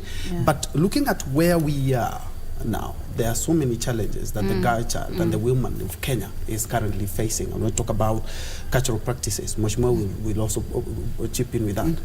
Yeah, some of the few or the many challenges that women face. Number one is we live in a very patriarchal society. Indeed, very patriarchal, extremely patriarchal. I have vied for Member of Parliament Kangima, and I'm talking from experience. I have seen, and I would go for meetings, and men and women are there, but then they're like, hey, we'll get a woman, tutapata mwanamke. You know, there is that connotation of people are still looking at women as not as readers. It's still not very well appreciated. Number two is that our women are not economically empowered like our men counterpart, you know. And you find when you're going for a campaign or you're buying a house or you're buying a car and all that, a man, if you go to the showroom, a man will be attended to you first. You could even be mheshimiwa. You know, like if we go, they'll look at you, hey, jamaa amekuja, mwenye pesa. You know, even the bill, for example, if you go to a hotel and you eat and all that, and maybe I'm the one who had invited you for lunch, the bill will be given to the man. So that patriarchal society is still, we need to deconstruct that so that at least our people can understand our women are actually empowered, you know. The other challenge is the land, sharing of resources. That is land. Land is a critical issue in this country. But if you go to the registry here, thank God now they are digitizing and all that. But of course, there are a lot of cartels. They are trying to do 1, 2, 3, 4 things, and even trying to backdate issues. And shame on them, because that is very bad. How do you backdate issues? Like, for example, we backdate this land that it belongs to KBC to 1960s. You know, that is very bad. You find many women, when it comes to that matter, that particular docket, they will not be there to be there, because many people say one of the many ways for you to die is to actually have a land tussle. And it is true, we have seen very many people die out of land. So women do not have land, and women do not have, recently many women are owning even big cars and all that. When you go to borrow a loan in the bank, it's a challenge, because they will ask you who is your husband, or how many you have had before. So you look at that issue, women are still looking, the men are, they're still looking at you, nani yako nyuma yako, you know. So that is also a very big hindrance to women empowerment, and also in women and leadership and decision making table. The other challenge is you find that women don't have that esteem, you know. you know, that esteem, and they want to play it, the woman, you know, you want to look feminine and all that. Therefore, if you get into politics, my sister here, Cynthia Mheshimiwa, can tell you, they look at you mwenye kichwa gumu, you know, you are hard-headed, you know, so that stereotype alone, for very many women, they will not get into that. So it's a big of it's a challenge, I can tell you. But nevertheless, the issue of FGM, we need to be very, very, very careful. You know, Muranga, we are reading on that. You know, statistics don't lie. We saw that, and I was very sad. I nearly said that I don't come from Muranga, but anyway, I come from Muranga. So that's a challenge, and it is now coming up. It is evolving. You know, it was not, you know, long time we knew people, maybe there will be women being circumcised, but these days there's some involvement. We only know when it has happened. So as a government, people need to know what is happening. Where can we stop it? Because we only know when things go wrong, somebody is in hospital, is dying of breathing, and you know it has already happened. So FGM is something that is not very good, and I know one of the papers that will be presented at New York CSW. You know, women are traveling there. That is one of them. The other thing is the men inclusion. We will have a docket on men inclusion, because for us to be able to win the FGM, to be able to win on women leadership, the 2-3 gender rule, we need to bring the men on board, so that when the men realizes that these are human beings like us, then we can be able to work together. And the last question, the question that I always ask, and I want to ask it here. Today we are talking about a 2-3 gender rule that is affecting women. Tomorrow, and our men are actually treating us as such, and with a lot of, you know, a lot of malice, a lot of issues, and you know, like they keep saying, that bill will go down. I want to ask them, in a few years' time, if we'll be talking about them, do they want the bill to go down? So we must be very objective and make sure that this bill is about gender, and gender can be male or female. So today it's the women who are down. Tomorrow it could be women. It could be men. Now, how you treat us here will determine how we shall treat you when you are there. All right, we are hoping it will be a good one, because I'm quite sure we have quite empowered our women. And we were still on the FGM debate, and also you're now a second-time member of parliament. And looking at some of the challenges that I've interviewed women who are seeking political seats, she has affirmed that indeed it was quite a challenge. But you were able to wade through all these issues, and now you're a second-time legislator. Some of the challenges that you have faced while seeking an electoral seat, and how have you been able to actually overcome them? Thank you so much. You've rightly put that I'm a second-term MP. Of course, one is in the county assembly. I was a member of the county assembly. Of course, the roles in being a member of county assembly and member of the national assembly are the same. Legislation, oversight, representation, and such kind of things. Like she said, like my colleague Chega said, it's not easy being a woman and running for office. And you see there's a direct relationship between the patriarchal nature of our society and the politics. Just the same way it was construed that gender issues are women issues, it is also political issues are male issues. It is that basic and plain. Of course, in my first running for office, I was running against men. And of course, we ran and did all that we were able to do, and then here we are.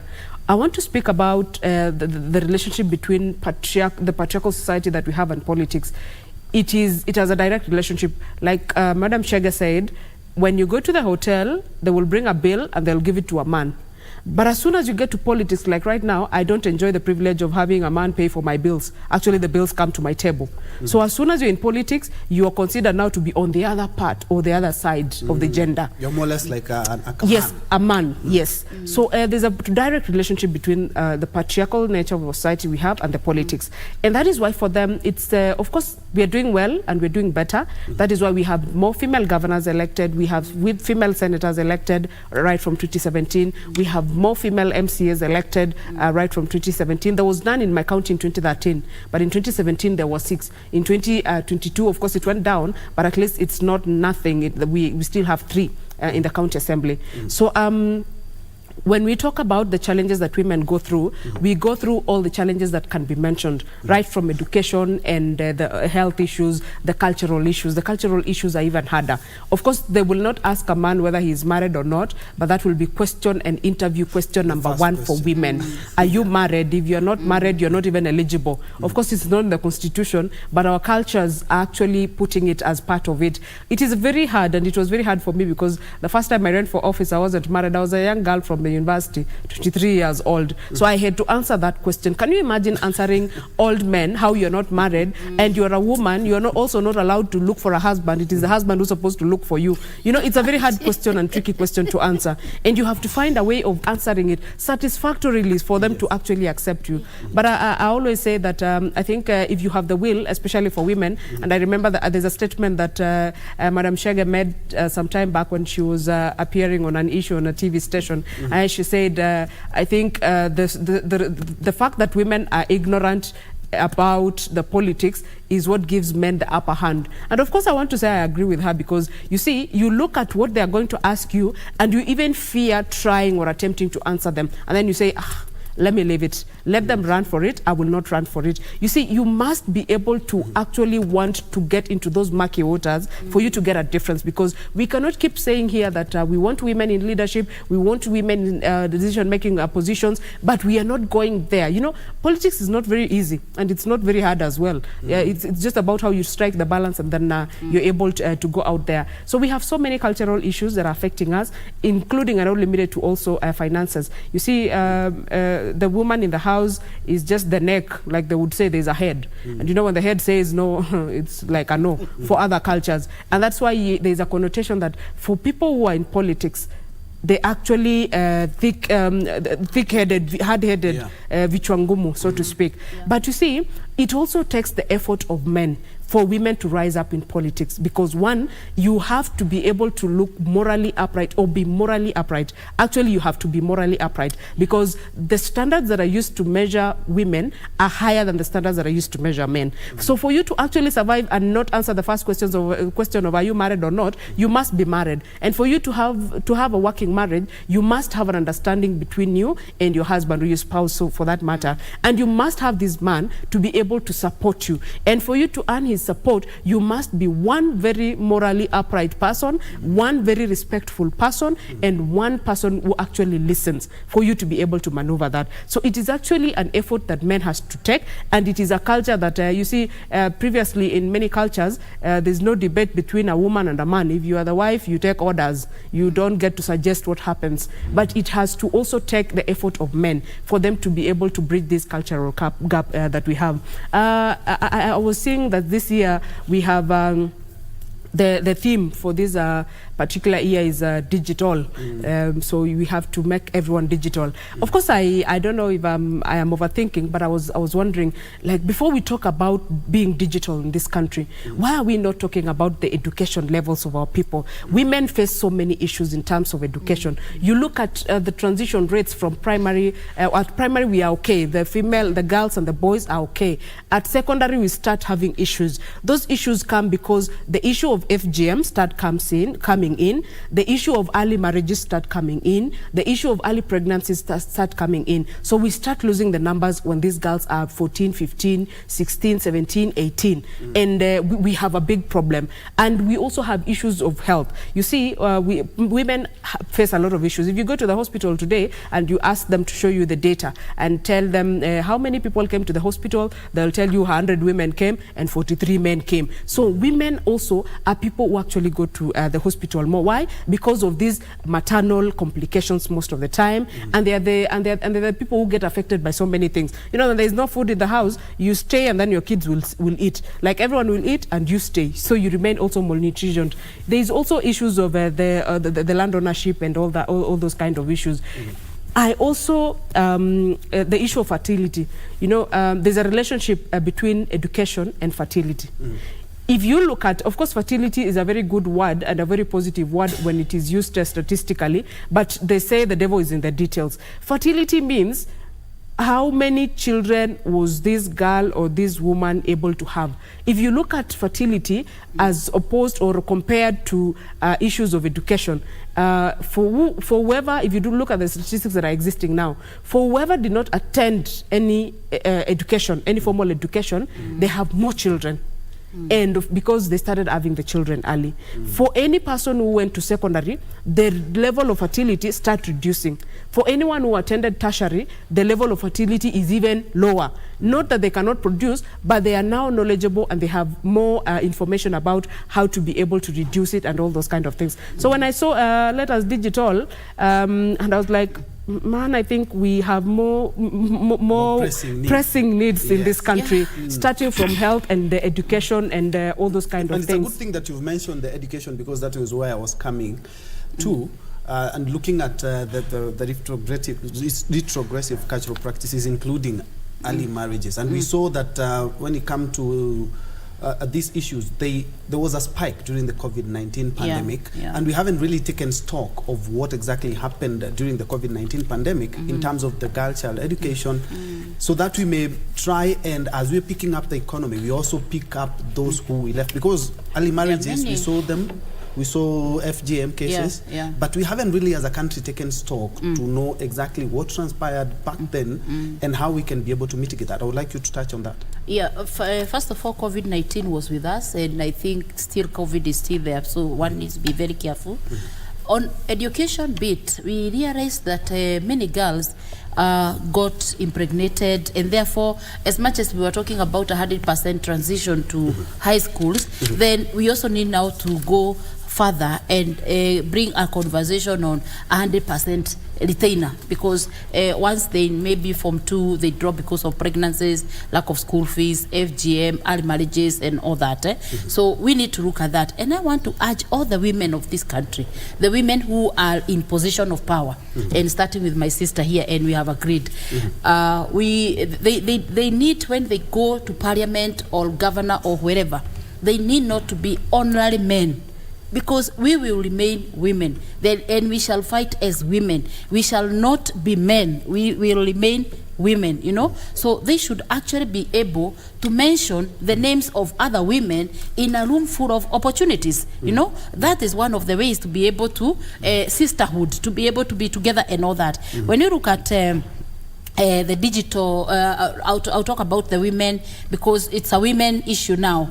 We have very many women who lost when during the general election, and I cannot leave them behind, because I know some of them are even suicidal right now. And I want to urge the president, because he is looking for women he can be able to assimilate. We have an elite group of women who lost in 2017, like we resigned in the university, for example. Others even left CEO's jobs. That was 2017. Then we have 2022. Another group. So 2027, most likely we shall not have many women, because they'll be fearing, because once they lose, then they lose, and they are called losers, and they are called a politically exposed person. So that one, we need to look at it. About digital, I want to urge the mobile networks in this country, without mentioning them, because I don't want to advertise any one of them. They haven't given me the job to do that. But I want to urge them, at least they should increase the GB or the 4Gs, the whatever, so that that woman in the village can actually have a phone that can hold that up. Because we talk about being digital, but look at our women. They have kababes. Sometimes you set them even you can send them some money. They're like, hey, I didn't see because my phone was full. So we should be looking at the digital space to be able to have more space, be it in computers, but more so in our phones, because we are talking of a mobile app. That mobile app, my mother needs to have a phone that is affordable, not like the ones that we are using with Mweshmo and yourselves here, that is affordable to that lady, so that when we say we need to get this app, that phone can be able to hold the app. Otherwise, this digital thing is a very fantastic thing, and actually it is well thought, and innovation and all, and women are doing fantastic things with digital spaces. But let's look at which women are we talking about. Because these women, they need to come from the grassroots. Mheshimiwa, as she goes to Nandi, she's supposed to be able to send photos and even letters over the phone, and there's communication. But that's not the case with every woman in the village. So digital issue, we still have something to do, and I am sure they will think about it, because many people are talking about it. It's a good thing that Mheshimiwa has scratched the surface in regards to that. And because of the interest of time, Mheshimiwa, in your final remarks, I would like you to touch also on the boy child, because at the end of the day, I'm quite sure, being the women of this country, being the women of this world, will you not let the boy child be forgotten? And saying this, there's the second lady, Dorcas Rigathi, is actually in the United States to vouch for the boy child. I'd like you to touch on that as we wind up. Yeah, thank you so much. I think that is a very important discussion that we must have as a country. Just like the girl child was a very important discussion that we had as a country. And I want to say that the gains that we have right now in regards to having better numbers and retention numbers in the schools, and even opportunities, employment opportunities, and even political spaces, is a result of concerted efforts that were clearly put down, objectives that were clearly put down, and were, had people tasked to be able to see to it that they are all achieved. These are what we're seeing right now. Me and Madam Chege coming here today is a product of exactly that. And I want to say that we are not yet there for the girl child, but not badly off. But looks like we paid attention to the girl child until we lost the boy child. And I want to say that I watched Her Excellency Pastor Dorcas Rigathi while she was speaking about the boy child. Of course, every woman in this country is a mother of boys and a mother of girls. The issues that affect girls are equally heavy to us as the issues that affect boys, because we have both girls and boys. Boy child, so to speak, has had a lot of issues. And some of them, you see, there's a difference between, I think, the way men and women were made, even biologically, and all those kind of things. They are wired to keep quiet. They are wired to sort out their issues and die with them. They are told, because you're a man, you cannot cry, and you cannot go telling everyone that you have 1 and 2, 3 or 4 issues. Women are different, on the other hand. They will scream their lungs out. They will go telling everyone and anyone that cares to listen that they have such and such a problem. We have gotten to a point where we are now not raising responsible men for the future. The boys that we have are not transitioning to responsible men. But you see, the effects of having irresponsible man is also affecting the responsible and well-to-do girl, because one, who gets to marry these girls? That is why you hear the discussions of LGBTQ coming up and all those kind of things. Because the girl is empowered and the boy is not empowered to be able to meet the needs and the standards of this girl. It is already a problem. And even if you go to the villages, like yesterday in my county, I am glad I have a very good SEC in Tindred. Her name is Esther. She was doing some sort of crackdown into the liquor dens that are there. Let me tell you this, the situation is pathetic. If you look at the smokers, if you look at the people who drink alcohol, I'm not saying there are no women who drink, they do, but the percentages are lower. The percentages for men and boys is higher. So can you imagine our villages right now as we speak, because that's something that we are able to raise as a leadership, and we're actually dealing with it. In every locality, local center, there's a drinking den. A drinking den that is not regulated. A boy in class 8, a boy in Form 1, a boy in Form 2 actually walks into those dens. And do you know what they get in those dens? They get alcohol, and they also get women who are actually there to hawk sex. It is very pathetic. It is very bad. We're actually losing our boys when they go to university. They don't finish their schooling. When they get a job, they cannot stay or keep a job because of the issues that they are carrying. So I want to say that we also must pay attention to the boy child. Pay attention to the boy child. So we have girl and boy child doing well, and then we will do well as a country. All right, let's put a cap right there. Thank you so much, Mheshimiwa Cynthia Muge, who is the Nandi County MP, or if you like, the women rep. And thank you so much for that insight. We're also having Julia Chege, who is a governance expert and also from the University of Nairobi. Clarion Core is that at the end of the day, as we pull on one direction, we shouldn't forget the other. Quite good quite good insight. Thank you so much indeed for joining us, and thank you so much. Happy International Women's Day again. Thank you. And thank you so much for joining us. Let's continue this conversation on social media. I see my colleague Khalid Abdullahi, who is on standby for Kuruzi Mashinani and Tamrini. Thank you so much for joining us, and have yourself a blessed afternoon.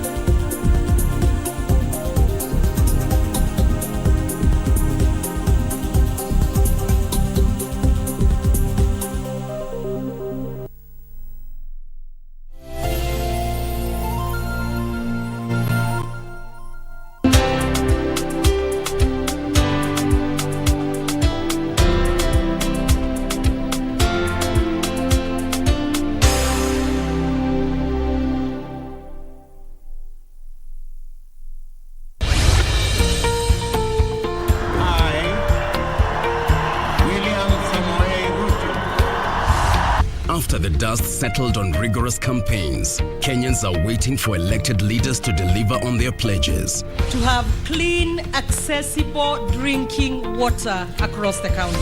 The hustle of everyday Kenyans is encouraged and rewarded. Operationalizing Kerogoya Level 5 Hospital. A functioning school feeding program. But how have the leaders performed so far? The percentage of A's in 2021 were more than those ones in 2022. We will not politicize security, because if we do so, we endanger the country. Every week, we bring you an honest assessment of the national and county governments. One of the best ways of accelerating national development is through collaboration with county governments. The Scorecard, coming soon on KBC Channel 1.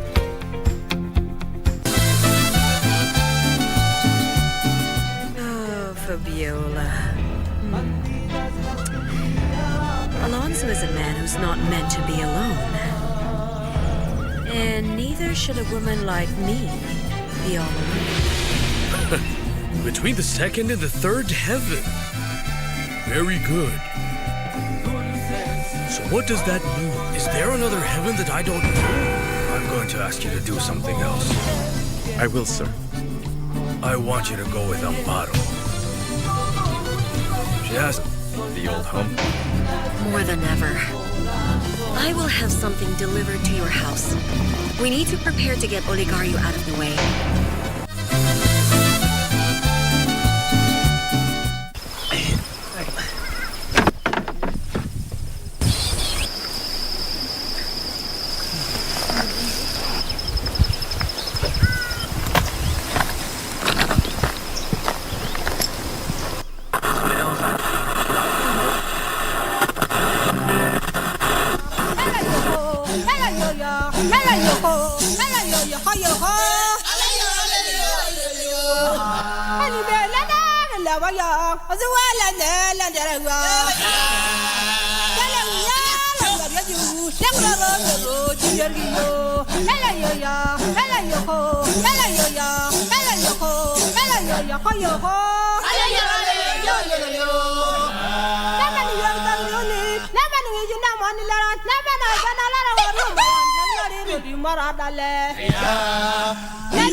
The anticipated Showcase event that was really publicized finally went down on Saturday at the KICC, and let me tell you something.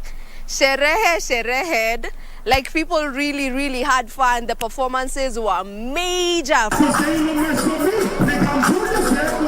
Major, known for his upbeat and energetic performances, was present as well.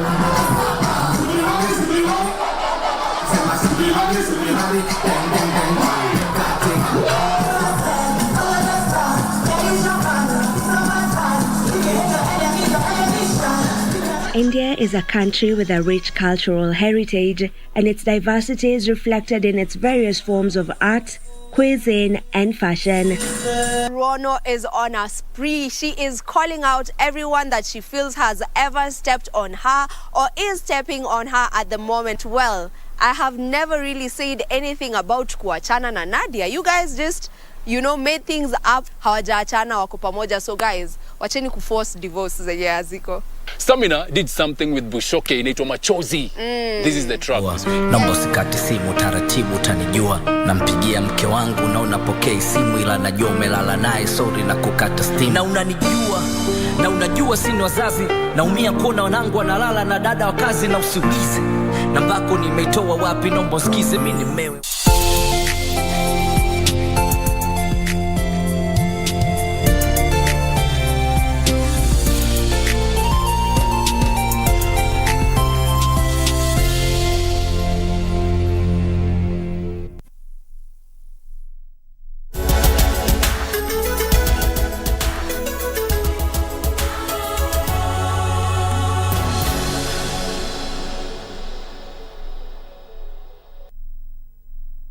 Barabara kabisa mpenzi mtazamaji popote ulipo, ni Jumanne ya tarehe 7 mwezi wa 3 mwaka 2023. Wakati mwingine mwafaka mtazamaji wa kuletea taarifa hizi za kurunzi mashinani. Hujambo na karibu, natumai uko mzima na uko salama. Karibu tuandamane hadi tamati. Mimi ni Khalid Abdullahi, anayenisaidia kwa lugha ishara ni Lensa Odingo.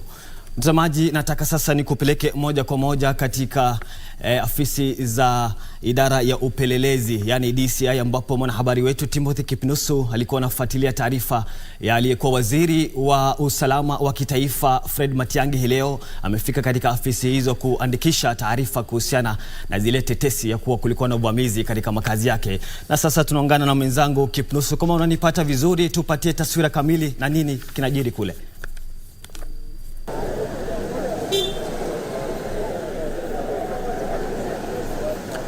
Asante sana mwenzangu Khalid Abdullahi, ukiwa kwenye makao makuu ya shirika la utangazaji nchini KBC. Kama ulivyodokeza na kujia moja kwa moja kutoka kwenye makao makuu ya upelelezi wa jinai DCI, ambapo aliyekuwa waziri wa usalama wa ndani Dr. Fred Matiang'i amefika hapa kuhojiwa kuhusiana na madai ya uvamizi kwenye boma lake eneo la Karen tarehe 8 mwezi Februari. Akifika hapa mwendo wa saa 2:30 hivi, akiandamana na mawakili wake akiwemo Danstan Omari, vilevile Okongo Omogeni ambaye ni seneta wa Nyamira, vilevile Otiende Omolo ambaye ni mbunge wa Rarieda, na Sam Nyaberi. Hali kadhalika baadhi ya viongozi akiwemo aliyekuwa waziri wa gatuzi kwa wakati mmoja, vilevile waziri wa ulinzi Eugene Wamalwa, na vilevile seneta wa gatuzi la Kisii Richard Onyonka, na msafara mkubwa wa baadhi ya wale ambao wamekuja kusimama kidete naye katika swala hili ambalo bila shaka ni kuhusiana na tunaye kutoa taarifa kwa ufasaha kuhusiana na madai ya uvamizi kwenye boma lake. Mwendo wa saa 2:30 kulikuwa na vuta ni kuvute hapa, na baadhi ya wale mawakili wake Okongo Omogeni alifoka vikali kwa sababu hawakuruhusiwa kuweza kuenda hadi ndani ya makao makuu kama ilivyo ada, ila waliweza kusimamishwa, gari lao liweza kusimamisha hapa, na kwa kuwa na vuta ni kuvute ni katika swala hilo la wao kutoruhusiwa na gari la aliyekuwa waziri Matiang'i, na vuta ni kuvute hiyo iliweza kukamilika kama dakika 20 hivi, na baadaye wakaruhusiwa, na kwa sasa tunavyozungumza wako kule ndani na anahojiwa, na vilevile tutakuwa tunasubiri na muda wote kutoka sasa, manake lango hili la DCI lilikuwa limefungwa na kwa sasa limefunguliwa, ishara tosha kwamba wakati wote kutoka sasa atakuwa anaondoka kule ili kutupatia taarifa kamili ni nini hasa kimeweza kujiri kule watakapokuwa anahojiwa na wale makachero. Kumbuka kwamba onyo kali lilikuwa limetolewa kwake kwamba iwapo hatafanya hivyo kuweza kufika hapa na basi hataweza kushukuliwa mashtaka au kuweza kufungwa, honyo ambalo lilotolewa na Superintendent mkuu wa polisi Michael Sang. Kumbuka kwamba waziri huyu amekuwa nje ya nchi kwa wiki 2 na aliweza kurejea humo nchini Jumamosi iliyopita, na hapo jana alikuwa anatakiwa kufika hapa, la japo wakili wake Danstan Omar waliweza kupatiana ombi la wao kufika hapa ili waweze kuhojiwa mwendo wa saa 2 wala si saa 3:30 kama walivyokuwa wakihitajika kufanya hivyo. Kwa hivyo tutakuwa hapa pindi tu atakapokuwa anaondoka kule na wale mawakili wake, tutakuwa tunakuletea taarifa kamili. Kutoka kwangu Timothy Kipnusu na kurejesha kwenye studio Khalid Abdullahi.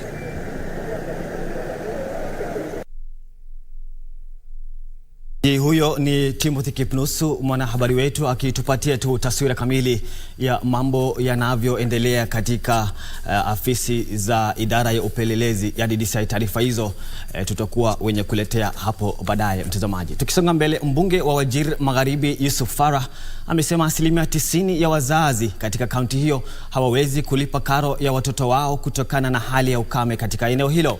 Farah amesema hali hiyo imekuwa mbaya zaidi ikizingatiwa idadi kubwa ya wanafunzi wanaoacha masomo katika eneo hilo. Farah alitoa wito kwa serikali ya kitaifa na washirika wa kimaendeleo kusaidia kukabiliana na hali hiyo. Alikuwa akizindua hazina ya shilingi milioni 55 ya msaada wa masomo ya eneo bunge la Wajir Magharibi. Huku gharama ya maisha na hali ya ukame vikizonga jamii nyingi kote nchini, kaunti ya Wajir haijasazwa, huku 90% ya wakazi wakiathiriwa na ukame uliokithiri kwa muda mrefu. Mbunge wa eneo la Wajir Magharibi Yusuf Farah amesema wazazi wengi hawawezi kulipa karo ya wanao katika eneo hilo. We are faced with a very severe hard-hitting drought that all animals perished. Human beings, lives of human beings are in dire situation, or maybe we might lose lives as we speak. It's a disaster everywhere in all ASAL areas. Mbunge huyo amesema kuwa chakula cha msaada kilichosambaziwa wakazi kilikuwa kichache mno. Farah amesema kuwa hali hiyo huenda ikawa mbaya zaidi, hususan kutokana na wanafunzi wengi wanaoacha masomo ikiwa hatua za pamoja hazijatekelezwa. Today that is I have allocated 30 million for secondary schools. I will issue the checks and the list of all the beneficiaries of the bursary for secondary schools. The tertiary and university students bursary will be given, their checks will be given at a later date when we get enough money for the same. Farah ametoa wito kwa serikali ya kitaifa na ile ya kaunti pamoja na washirika wa kimaendeleo kuongeza misaada yao ili kudhibiti makali ya ukame na kudumisha wanafunzi shuleni. I want to thank first and foremost the county government who have also complemented our efforts in paying part of the school fees for this term. Tukiachana na hayo, mwanaume wa makamo aliuawa na mwili wake kutupwa vichakani katika kijiji cha Ageti, eneo la Teso Kusini, kaunti ya Busia. Mwili wa mwanaume huyo haukutambuliwa mara moja, uligunduliwa na wanafunzi waliokuwa wakielekea shuleni. Kwa hizi na taarifa zaidi ni kwenye mkusanyiko wa matukio kutoka magatuzini. Kwa mujibu wa wakazi, mwili huo ulitupwa katika vichaka karibu na kijiji cha Ageti wakati wa usiku. Wakazi walilalamikia kudorora kwa usalama na wakawahimiza maafisa wa usalama kuweka mikakati ya kukabiliana na tatizo hilo. Tunawaomba tafadhali wakuja wafyeke hii msitu, sisi watoto wetu wataisha. Hata hatujajua kijana mwenyewe ni kama ni wetu, hatujui kama ni nani.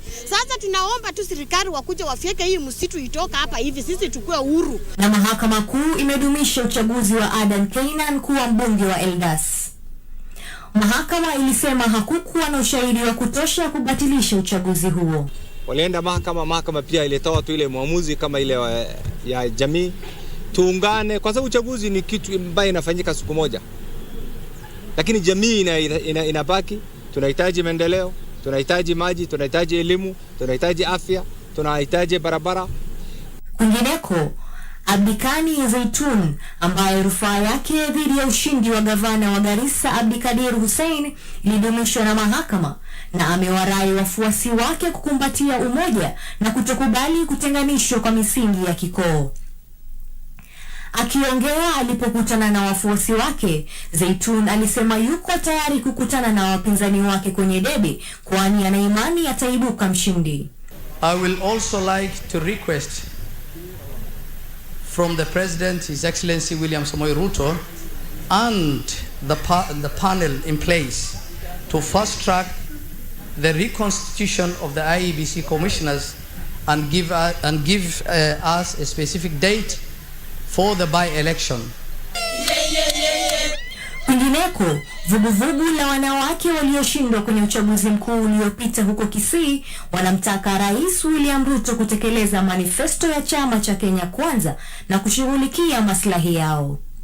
Gladys Aunga aliyeshindwa kwenye kinyang'anyiro cha mwakilishi wanawake alisema rais anapaswa kuwatengea wanawake nyadhifa zaidi serikalini. Hatusemi kwamba wanaume hatuwapendi, ni wetu, lakini ni vizuri pia na sisi utupatie slot yetu kama sawa na wanaume. Aswa wakati ulipeana CS kwa wanaume, pia sisi ungetupatia UPS. Na katika kaunti ya Turkana, wazazi katika maeneo yanayokumbwa na ghasia wana kila sababu ya kutabasamu baada ya watoto wao kulipiwa karo kupitia hazina ya ustawi wa maeneo bunge. Serikali yetu ya kaunti kupitia Mheshimiwa His Excellency the Governor, ili aweze tu at least kuongeza hizi pesa, ili tukiongeza na CDF at least isaidie watu wetu. Mwishowe, hazina ya kitaifa ya ustawi wa maeneo bunge inanuia kujenga shule ya wanafunzi walio na mahitaji maalum huko Mathioya. Mbunge wa Mathioya Edwin Mugo amesema tayari wametambulisha kipande cha ardhi ambapo shule hiyo itajengwa ili kubuni mazingira mwafaka kwa wanafunzi hao. And in future we are planning to build a school for them here in Mathioya so that also they can be trained, because as we say, disability is not inability. Mzamaji, katika makala yetu ya Ifahamu China, mkutano wa awamu ya kwanza wa bunge la umma nchini China wafunguliwa jijini Beijing. Pata makala hiyo. Mkutano wa kwanza wa awamu ya 14 ya bunge la umma la China umefunguliwa Jumapili jijini Beijing na kuhudhuriwa na viongozi mbalimbali akiwemo Rais wa China Xi Jinping. Katika mkutano huo, Waziri Mkuu Bwana Li Keqiang ametoa ripoti ya kazi ya serikali ambapo amesema mwaka wa 2022 ulikuwa muhimu katika historia ya chama cha kikomunisti cha China na taifa.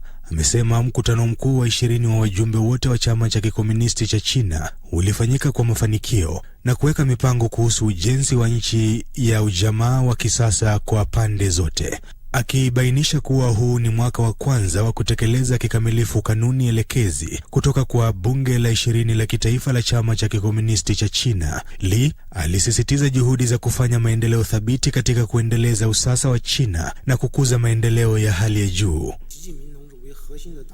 Malengo makuu yanayotarajiwa ya maendeleo mwaka huu ni kama ifuatavyo: ukuaji wa pato la taifa wa karibu 5%, karibu ajira mpya milioni 12 mijini, ongezeko la bei ya watumiaji karibu 3%, ukuaji wa watu binafsi ambao kwa ujumla unaendana na ukuaji wa uchumi, kuongezeka kwa kasi, kwa kiasi na ubora wa bidhaa na mauzo ya nje, usawa wa kimsingi katika urari wa malipo, pato la nafaka la zaidi ya tani milioni 650 na uboreshaji thabiti wa ubora wa ekolojia.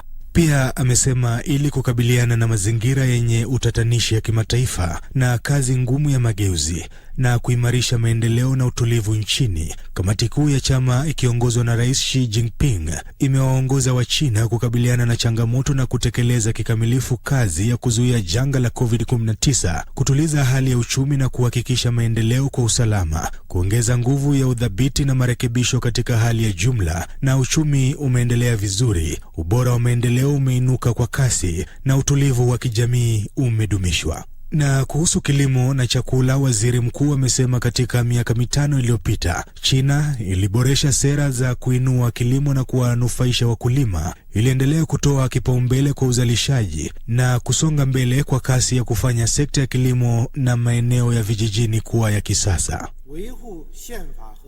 Tulihakikisha utoshelezi wa chakula na kutekeleza kwa dhati mkakati wa ufufuaji vijijini.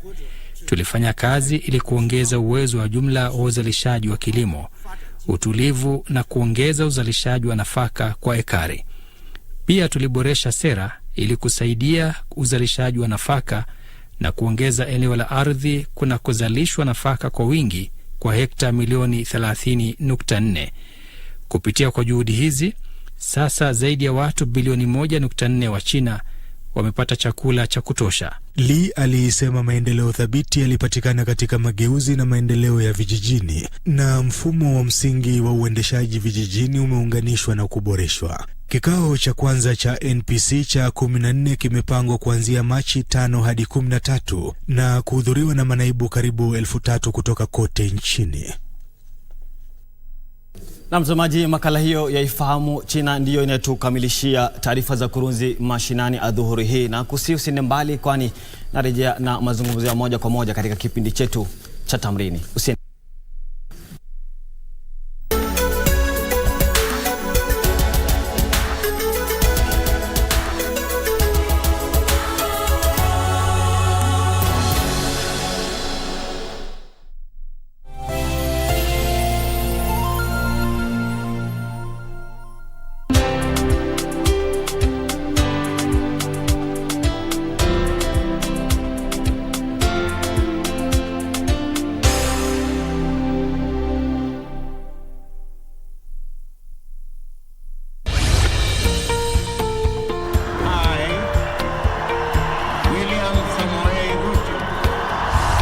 After the dust settled on rigorous campaigns, Kenyans are waiting for elected leaders to deliver on their pledges. To have clean, accessible drinking water across the county.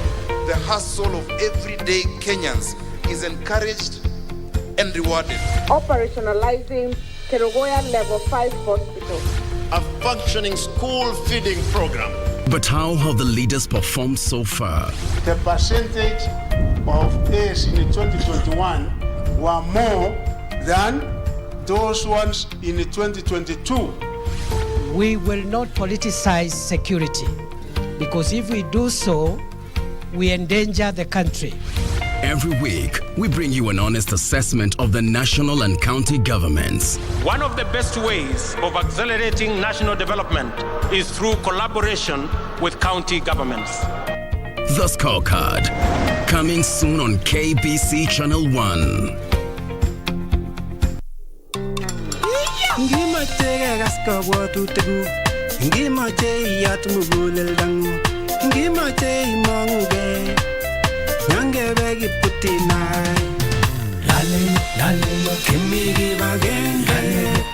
Kitwek FM Kigosin, Kitwek FM Kigosin, 98.0 Kitwek FM Kigosin.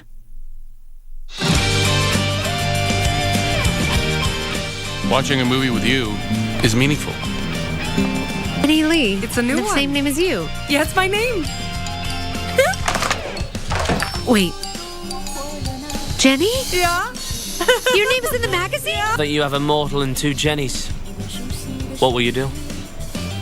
I have no idea. What should I do now? Telling the truth right now is not the smartest decision. When faced with choices, you really should wait at least 2 more months. After you tell him, there's no turning back. You have to think it through. Huh? Clearly it's time to tell the truth. God is telling me to do it now.